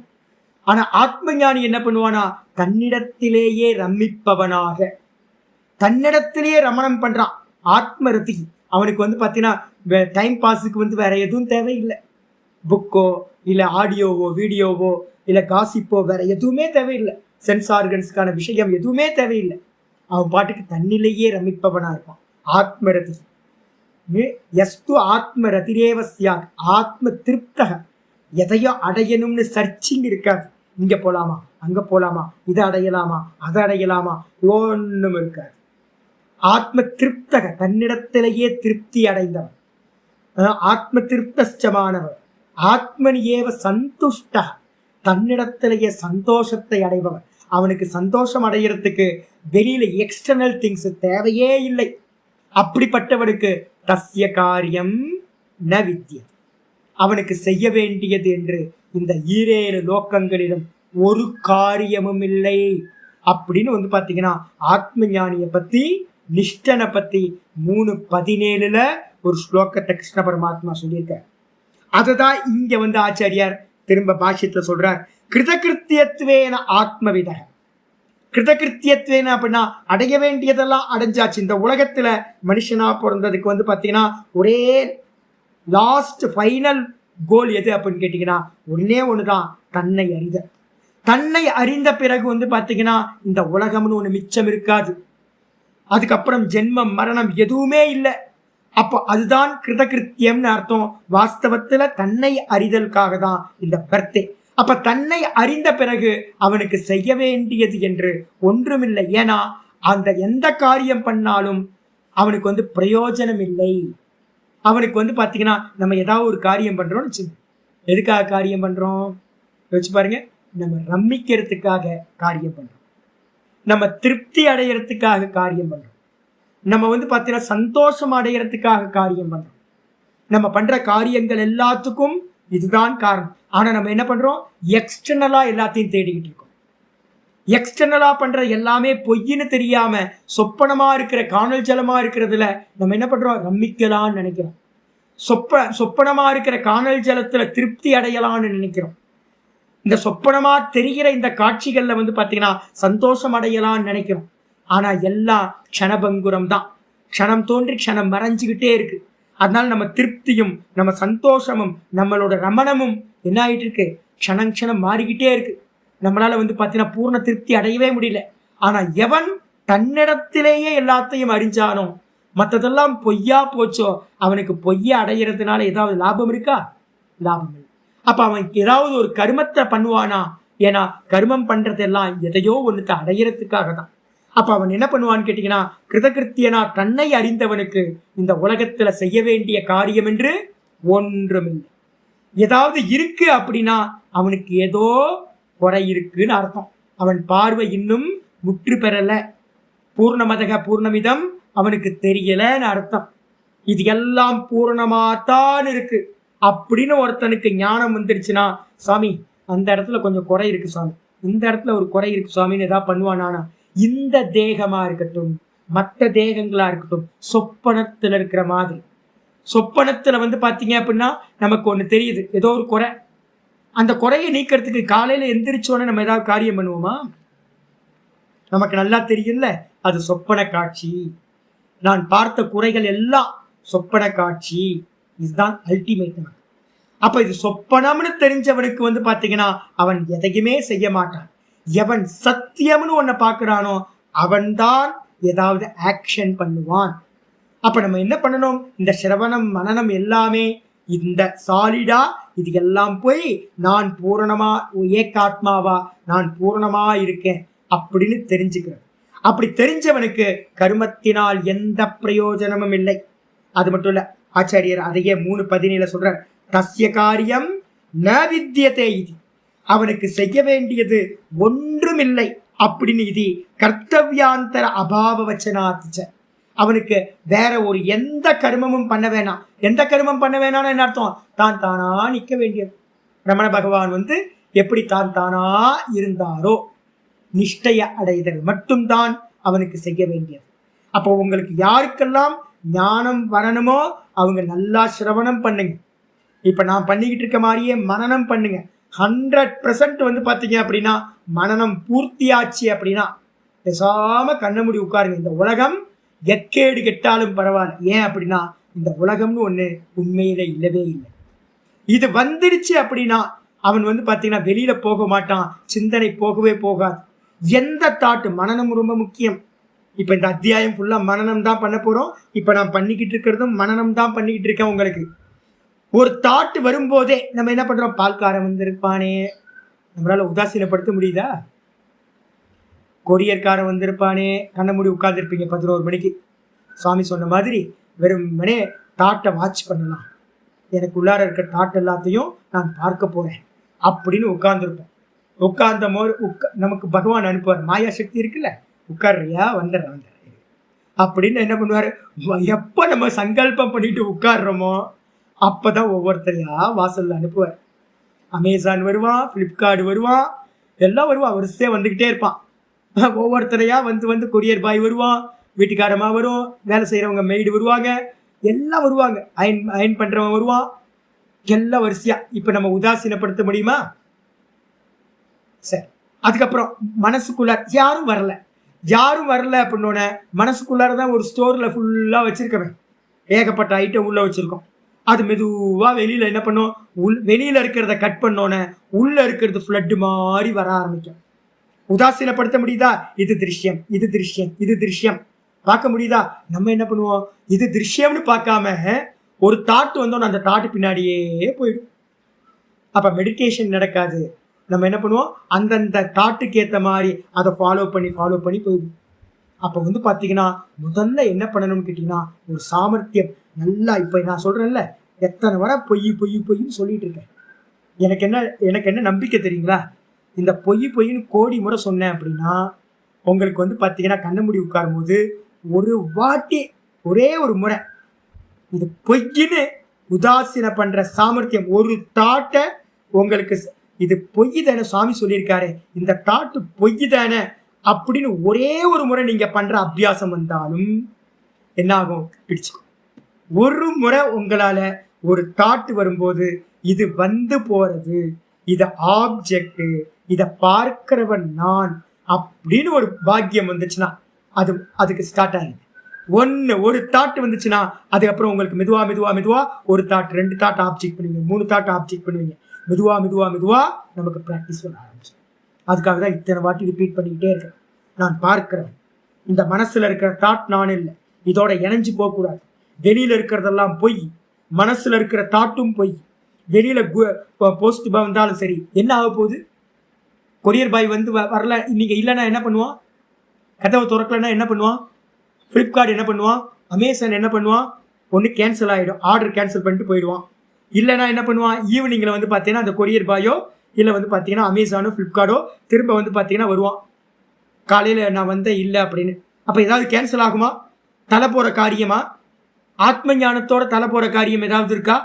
திரும்ப பிறக்கணுமா இல்லை வந்து திரும்ப பிறக்கக்கூடாதா? இந்த ஃப்ளிப்கார்ட்டுக்கு இம்பார்ட்டன்ஸ் கொடுத்தீங்கன்னா, கொரியர் பாய்க்கு இம்பார்ட்டன்ஸ் கொடுத்தீங்கன்னா அடுத்த ஜென்மம் கிடைக்கும் தெரியுமா உங்களுக்கு? அப்போ நம்ம என்ன நினச்சிக்கிட்டு இருக்கோம்? ஆத்ம ஞானத்தை காட்டிலும் வந்து பார்த்தீங்கன்னா தான்ல நிற்கிறத காட்டிலும் மற்றதுக்கெல்லாம் நம்ம என்ன பண்ணியிருக்கோம்? இம்பார்ட்டன்ஸ் கொடுத்து வச்சிருக்கோம், சத்தியத்துவம் கொடுத்து வச்சிருக்கோம். ஒரு மண்ணாங்கட்டியும் ஆகாது. நீங்கள் ஒன்றும் பண்ணாமல் 2 நாள் எல்லா ஃபோனையும் ஆஃப் பண்ணிட்டு உட்காருங்க, ஒரு மண்ணாங்கட்டியும் ஆகாது. எதுவும் ஆகாது, எதுவும் ஆக போகிறதில்லை. எவ்வளோ பெரிய ஆட்கள்லாம் செத்து போயிட்டாங்க, ஏதாவது நின்று போச்சா? எவ்வளோ பெரிய பெரிய ஆட்கள், நம்ம அப்பா அம்மா செத்து போயிட்டாங்க, தாத்தா பாட்டி செத்து போயிட்டாங்க, எல்லாம் நின்று போச்சா? ஏதாவது ஒன்றும் நிற்காது, அது பாட்டுக்கு லோகம் போயிட்டே இருக்கும். அப்போ இந்த புத்தி நமக்கு வரணும். என்னன்னு கேட்டிங்கன்னா உதாசீன பாவம் வரணும். அப்படி உதாசீனப்படுத்துகிற சாமர்த்தியம் வந்தால் மட்டும்தான் எல்லா தாட்டையும் நேத்தி இது போய் இது திருஷ்யம், இது பார்க்கப்படுறது, நான் திரஷ்டா அப்படின்னு எல்லாத்தையும் நேத்தி பண்ண உங்களுக்கு அதில் பொய்யின்ற எண்ணம் வந்தாதான் ஒரு டைம்ல என்னாகும்? தானா நிற்கிற சாமர்த்தியம் உண்டாகும். அதுக்காக தான் வந்து பார்த்தீங்கன்னா இங்க ஆச்சாரியர் என்ன பண்றார்? இதை சொல்லிட்டு இருக்கார். தஸ்ய காரியம் வித்யதே ந வித்யதே, அவருக்கு இந்த உலகத்துல பண்ண வேண்டியது ஒண்ணுமில்லை. அப்ப என்ன பண்ணணும்? தான்ல நிற்கிறது மட்டும்தான் பண்ணணும் அப்படின்னு கர்த்தவிய ஆந்தர அபாவ வச்சனா. அவனுக்கு பண்ண வேண்டிய அவசியம் பண்ண வேண்டியதுன்னு ஒரு மண்ணாங்கட்டியும் இல்லை. தான்ல நிற்கிறது தான் அவசியம் பண்ண வேண்டும். நிஷ்டைய பிராப்தி பண்றதுதான் அவனுக்கு அவசியம் பண்ண வேண்டும். ஏன்? அதுதான் மோட்சத்தை கொடுக்கும். கேட்டுட்டு நீங்க போயிட்டீங்க அப்படின்னா மோட்சம் கிடைக்காது. ஆத்மாவை பத்தி கேட்டவன் இந்த உலகத்துல நிறைய பேர் இருக்கான். மனுஷ்யானாம் சகசிரேஷு, அதே வந்து கட்டோபனிஷத்துல சொல்லியிருக்கு. ஆச்சரியோ வக்தா குசலோசி லப்தா, நிறைய சொல்லுது. என்னன்னு கேட்டீங்கன்னா ஏகப்பட்ட பேர் வந்து பார்த்தீங்கன்னா கேட்குறாங்க. ஆனாலும் வந்து பார்த்தீங்கன்னா வாஸ்தவத்தில் ஆத்மாவை அனுபூதி பண்றவங்க ரொம்ப துர்லபம் அப்படின்ற கட்டோபனிஷத்துல சொல்றார், கீதாச்சாரியரும் சொல்லியிருக்கார். அப்ப என்ன அர்த்தம் கேட்டீங்கன்னா, சிரவணம் பண்ணவன் மனனம் போகணும், மனனம் பண்ணவன் நிதித்தியாசனம் போகணும். திரும்ப டீக்ரேட் ஆகி வந்து பார்த்தீங்கன்னா கீழே இறங்கிடக்கூடாது அப்படின்னு சொல்றாரு. அதுக்கப்புறம் ந கர்ம நாமனாரம்பாத் அப்படின்னு ஒரு ஸ்லோகம் ஆச்சாரியர் சொல்றார். ந கர்மனாம் அனாரம்பாத் சந்நியாசஸ்து மகாபாகோ துக்கமாப்தும் அயோகதः இத்தியாதினாச்ச ஆத்மஞானா அசங்கத்வேன கர்மயோகஸ்ய விதானாத். ரொம்ப அற்புதமா சொல்ற. அங்கத்வேன், ஆத்மஞான அங்கத்வேன் ரொம்ப முக்கியமானது. அப்ப கர்மயோகம் எங்களெல்லாம் பண்ண சொல்றீங்களே சுவாமி, எல்லாத்தையும் நான் வந்து பார்த்தீங்கன்னா வரவங்களை எல்லாத்தையும் கர்மயோகம் பண்ண சொல்றேன். அப்ப எதுக்காக சுவாமி கர்மயோகத்தை பண்ண சொல்றீங்க அப்படின்னு கேட்டீங்கன்னா இருக்கு. ந கர்மனாம் அனாரம்பா, கர்மத்தை ஒருத்தன் ஆரம்பிக்காமல், கர்மம் கர்மயோகம் இந்த 2 ப்ராசஸ் போகாம ஒருத்தன் வந்து பார்த்தீங்கன்னா நைஷ்கர்மிய சித்தி, நான் செய்ய வேண்டியது ஒன்றுமில்லை அப்படின்னு ஆத்மால நிற்கிற சாமர்த்தியம் ஒருத்தனுக்கு உண்டாகவே உண்டாகாது அப்படின்னு 3 நாள்ல சொல்லப்பட்டிருக்கு. 3வது அத்தியாயம் 4வது ஸ்லோகத்துல சொல்லப்பட்டிருக்கு. கர்மத்தை ஆரம்பிக்காமல். இப்ப திருவண்ணாமலையில வந்து பார்த்தீங்கன்னா நிறைய அது மாதிரிதான். எல்லா இடத்துலையும் போனீங்கன்னாலும் ரிஷிகேஷ் ஹரித்வார், இதுக்காக தான் வந்து பார்த்தீங்கன்னா விவேகானந்தர் வந்து பார்க்குறார். அவர் வந்த அந்த 1900 ஸ்டார்டிங்லாம் பார்க்குறார். பார்த்தா எல்லா சாதுக்களும் என்ன பண்ணிட்டாங்கன்னு கேட்டிங்கன்னா நிறைய சோம்பலாக உட்காந்துருக்காங்க, ரொம்ப தாமசிக்கா இருக்காங்க. ஐயோ இப்படி சும்மா உட்கார்ந்துருந்தா ஆயிடுமா? அப்போ நான் கீதா வச்சனம் இருக்கு, நல்ல விஷன், விவேகானந்தர் இருக்கிற விஷன் ரொம்ப நல்ல பக்கா விஷன். அவர் என்ன பண்ணார் அப்படின்னு கேட்டீங்கன்னா, ஐயோ ந கர்மனாமனாரம்பாத் நைஷ்கர்மியம் புருஷோஸ்ருதே. கர்மத்தை ஆரம்பிக்காமல் கர்ம யோகமா பண்ணாமல் சமத்துவ புத்தியை அடையாமல் என்ன பண்ண முடியாது? கண்ணமுடி உட்கார்ந்து ஆத்ம நிஷ்டையை அடைய முடியாது.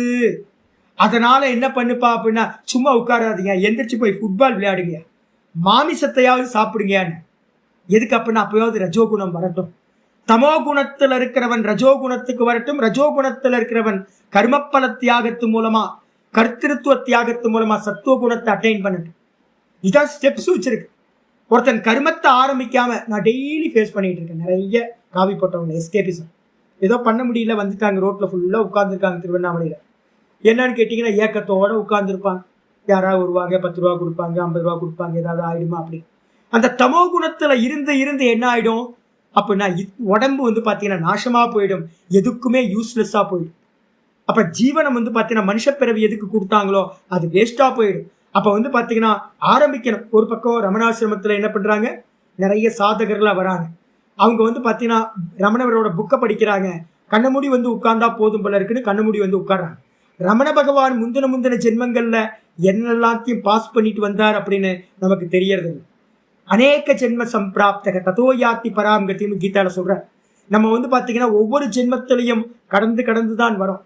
முந்தின ஜென்மத்துல ரமண பகவான் கர்மயோகம் பண்ணாரா, சாஸ்திரம் படிச்சாரா, மனனம் பண்ணாரா, எப்ப நிதித்தியாசனத்துல இருக்கும்போது உயிரை விட்டாரா, இது எதுவுமே நமக்கு தெரியாது. ஆனா அனுமானம் பண்றோம். ஆனா புதுசா வரவங்களுக்கு இது எதுவுமே தெரியறது இல்லை. நேரா என்ன பண்றாங்க, வீட்டுல இருந்து நேரா உள்ள வந்திருப்பாங்க. கர்மயோகம் இருக்காது, கர்ம பல தியாகம் இருக்காது, கர்த்திருத்துவ தியாகம் இருக்காது, ஒண்ணும் இருக்காது.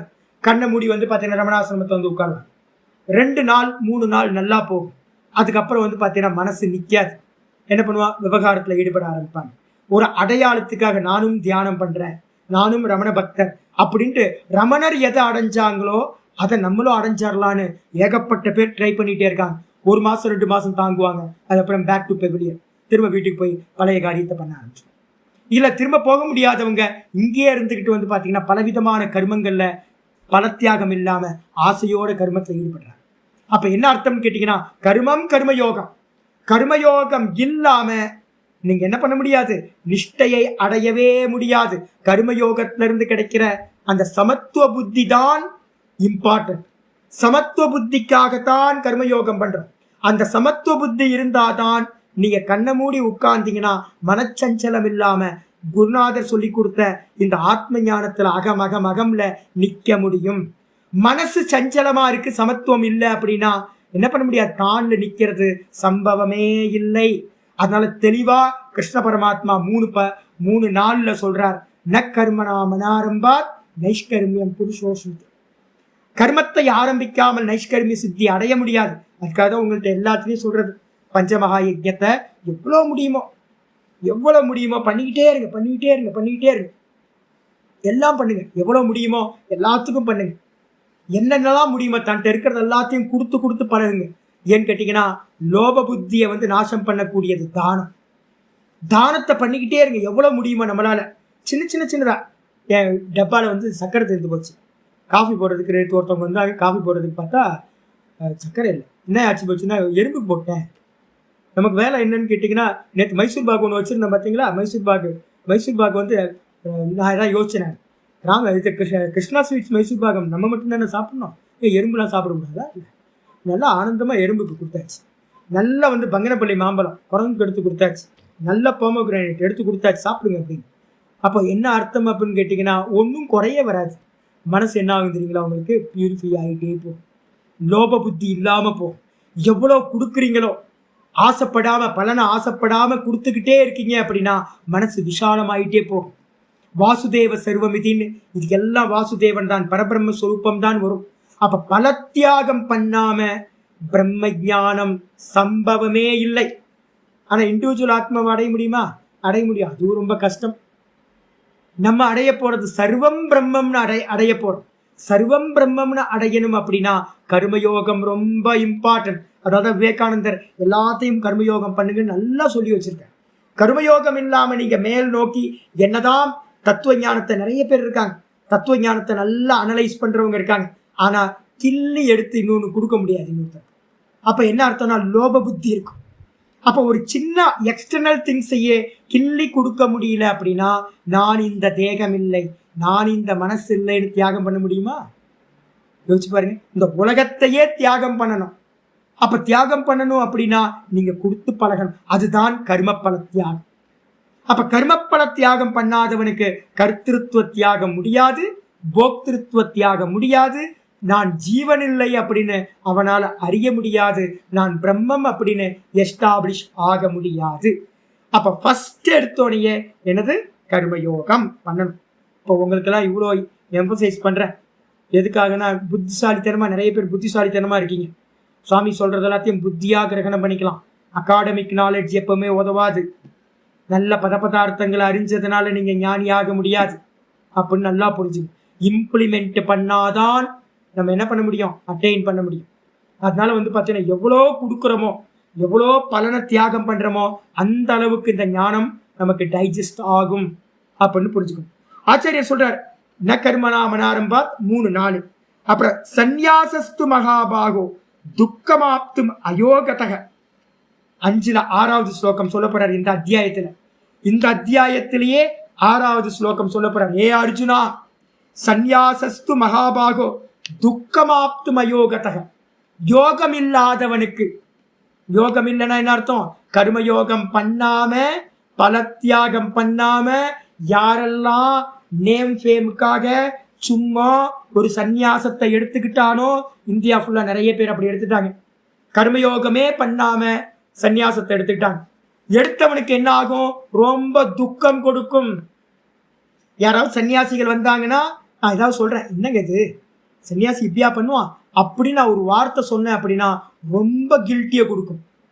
சந்நியாசம் கர்மயோகம் இல்லாம பல தியாகம் இல்லாம ஒருத்தன் சந்நியாசம் எடுத்திருந்தான் அப்படின்னா அவனுக்கு அந்த சந்நியாசம் ரொம்ப பெயின்ஃபுல்லானது அப்படின்னு பார்த்தீங்கன்னா இப்ப நம்ம படிக்க போறோம். 6வது ஸ்லோகத்துல இந்த அத்தியாயத்துல படிக்க போறோம். யோகயுக்தோ முனிர் பிரம்ம நச்சிரேனாதி கச்சதி. அடுத்த வார்த்தை சொல்லுது 6ல் 2வது லைன் சொல்லுது. என்னன்னு கேட்டீங்கன்னா, எவன் யோகத்தோடு கூடி இருக்கானோ, எனக்கு ஒண்ணு வேணாம் சாமி, எல்லாம் ஈஸ்வரா இருக்கும், ஈஸ்வரா இருக்கும், ஈஸ்வரா இருக்கும், இந்த பிராக்டிஸ் பண்ணு. அப்புறம் நான் பண்ணல, அதுக்கப்புறம் நானும் பண்ணல, ஈஸ்வரனும் பண்ணல, இது எல்லாம் மாயையோட காரியம் அப்படின்னு பார்த்தீங்கன்னா தெரியுது. அப்படின்னு எவன் பார்த்தீங்கன்னா கர்மபல தியாகம், கர்த்திருத்துவ தியாகம், ஜீவத்துவ தியாகம் இதெல்லாத்தையும் வரிசையா பண்ணிக்கிட்டே போறானோ அந்த முனிவனுக்கு, யோகயுக்தோ முனிகி, யோகத்தோடு கூடிய முனிவனுக்கு, முனிவனா யாரு? மனநாத் முனிகி. நல்ல மனனம். இப்ப நான் பண்ணிக்கிட்டு இருக்கிறதெல்லாம் மனனம். இப்போ உங்களுக்கு சொல்லிக்கிட்டு இருக்கிறதெல்லாம் திரும்ப திரும்ப அனலைஸ் பண்ணிக்கிட்டே இருக்கேன். இந்த மனனத்தை நல்லா பண்ணவனுக்கு, யோகத்தோடு கூடி இருக்கிறவனுக்கு என்ன ஆகும்? நச்சிரேனாதி கச்சதி. அந்த முனிவன் பிரம்மத்தை பார்த்தீங்கன்னா முனிர் பிரம்ம நச்சிரேனாதி கச்சதி. அவனுக்கு ரொம்ப சீக்கிரமா அந்த பிரம்மத்தை அடைய முடியும், அந்த பிரம்மத்துல எஸ்டாப்ளிஷ் ஆக முடியும் அப்படின்னு 6வது ஸ்லோகத்துல சொல்ல போறோம், படிக்க போறோம். அப்படின்னு பார்த்தீங்கன்னா இத்தியாதினாச்ச, இந்த விதமா ஆத்ம ஞான அங்கத்துவேன, ரொம்ப முக்கியம், இதை ஹைலைட் பண்ணிங்க மனனம் பண்றவங்க எல்லாம். ஆத்ம ஞானத்துக்கு அங்கம் என்ன சுவாமி அப்படின்னா, நான் ஏற்கனவே பிரம்மசூத்திரத்துல உங்களுக்கு 3 சொல்லியிருக்கேன். பகிரங்கம், அந்தரங்கம், சாட்சாத் சாதனம் 3 இருக்கு. பகிரங்கம் எது அப்படின்னா, யஜ்ஞேன தானேன தபசா அநாசகேன பிராமணா விவிதிஷந்தி 4:4:22 பிருகதாரண்யக உபனிஷத்துல சொல்லுது. பிரம்மசூத்திரத்துல சொல்றார், கர்மயோகம் ஆத்ம ஞானத்துக்கு எந்த அங்கம்? பகிரங்கம். பகிரங்கம்னு என்ன அர்த்தம்? கர்ப்ப கிரகத்தை பார்க்கறதுக்கு முன்னாடி வெளிப்பிரகாரம், வெளிப்பிரகாரத்தை கிராஸ் பண்ணாதான் உள்பிரகாரத்துக்கு நம்ம கோயிலுக்குள்ளார போக முடியும். உள்ள இருக்கிற பிரகாரம் எது? சமதமாதிகளை அடையக்கூடிய எது? உபாசனம். அப்ப பாத்தீங்கன்னா உபாசனம் பாத்தீங்கன்னா அந்தரங்க சாதனம். அதுக்கப்புறம் அந்தரங்க சாதனத்தை முடிச்சுட்டு சிரவண மனனம்ன்றதுதான் சாட்சாத் சாதனம். சாட்சாத் சாதனம்னா நேரடியான சாதனம். அப்ப கர்மயோகம் பகிரங்க சாதனம், உபாசனம் அந்தரங்க சாதனம், அதுக்கப்புறம் சிரவண மனன நிதித்தியாசனம் நேரடியான சாதனம் அப்படின்னு சொல்லி ஆச்சரியர் சொல்றார். ஆத்ம ஞான அங்கத்வேன, ஆத்ம ஞானத்துக்கு அங்கமாக கர்மயோகஸ்ய விதானா, கர்மயோகமானது விதிக்கப்பட்டிருக்கு. அப்ப என்ன அர்த்தம்? கர்மயோகம் எதுக்கு? ஆத்ம ஞானத்தை அடையறதுக்கு முதல் ஸ்டெப்பே கர்மயோகம் தான் அப்படின்னு எஸ்டாப்ளிஷ் பண்ணப்பட்டிருக்கு. இப்ப கர்மயோகத்தை பண்ணாதவன் ஸ்டேர் கேஸ்ல ஏறவே ஆரம்பிக்கலன்னு அர்த்தம். அவன் கிரவுண்ட்லயே இருக்கான். அவன் வந்து பார்த்தீங்கன்னா டெரஸ்க்கு போகவே முடியாது அப்படின்னு புரிஞ்சுக்கும். மீதி என்னமோ நாளைக்கு விசாரத்துல பார்க்கலாம். நாளைக்கு வந்து சதுர்தசி ஆரம்பிச்சிருது. 3 நாள் கழிச்சு பார்க்கலாம். முடிஞ்சா கொஞ்சம் இந்த மூணு நாள் கிளாஸை வந்து பார்த்தீங்கன்னா போட்டு கேளு. உங்களுக்குள்ளார ஒரு கன்க்ளூஷன் வரட்டும். மனனம் பண்ற ஒரு ஹேபிட் வரணும். வெறும் கேட்டுட்டு போனீங்க அப்படின்னா அது சிரவணம். என்ன சொல்றாரு சுவாமின்னு நமக்குள்ளார அனலைஸ் பண்ணி பார்க்கணும். அப்படி பார்த்தீங்கன்னா அது மனனமா ஆகிடும். அப்ப கன்க்ளூஷன் வந்து ரொம்ப ஸ்ட்ராங் ஆகிடும் நமக்கு. புரியுதா? அதனால திரும்ப திரும்ப கேட்டுட்டே இருங்க. தத் சிந்தனம் தத் கதனம் ததன்யோன்ய பிரபோதனம். இதையே சிந்திக்கணும். இதையே வந்து பார்த்தீங்கன்னா மற்றவங்கள்ட்ட பேசணும், மற்றவங்களுக்கு சொல்லிக் கொடுக்கணும். இதுதான் பிரம்ம அபியாசம் பேர். அடிச்சா பார்ப்போம் திரும்ப. ஓம் பூர்ணமத பூர்ணமிதம் பூர்ணாத் பூர்ணமுதச்யதே பூர்ணஸ்ய பூர்ணமாதாய பூர்ணமேவாவசிஷ்யதே. ஓம் சாந்தி சாந்தி சாந்தி. ஹரி ஓம் ஸ்ரீ குருभ्यो நமः. ஹரி ஓம். ஓம் கீதா சாஸ்திரமிதம் புண்ணியம் யः பठेत प्रयतः पुमान् विष्णो पदमवाप्नोति भयशोकादिवर्जितः. गीताद्यजनशीलस्य प्राणायामपरस्य च नैव सन्ति हि पापानि पूर्वजन्मकृतानि च. मलनिर्मोचनं पुंसां जलस्नानं दिने दिने सकृद्गीतामसि स्नानं संसारमलनाशनं. गीता सुगीता कर्तव्या किमन्यै शास्त्रविस्तरैः या स्वयं पद्मनाभस्य मुखपद्मात् विनिश्रुतां. भारतामृतसर्वस्वं विष्णोवक्त्रात् विनिश्रुतं. गीता गङ्गोदकं पीत्वा पुनर्जन्म न विद्यते. सर्वोपनिषदो गावः दोग्धा गोपालनन्दनः. पार्थो वत्ससुधीर्भोक्ता दुग्धं गीतामृतं महत्. एकं शास्त्रं देवकीपुत्रगीतम् एको देवो देवकीपुत्र एव. एको मन्त्रस्तस्य नामानि यानि कर्माप्येकं तस्य देवस्य सेवा. इति श्रीमद्भगवद्गीता माहात्म्यं सम्पूर्णम्. ओम श्री कृष्णाय परमात्मने नमः.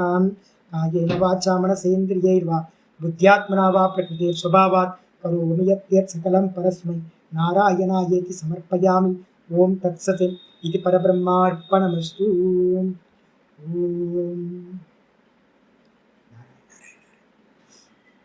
नमस्कार नमस्कार नमस्कार नमस्कार.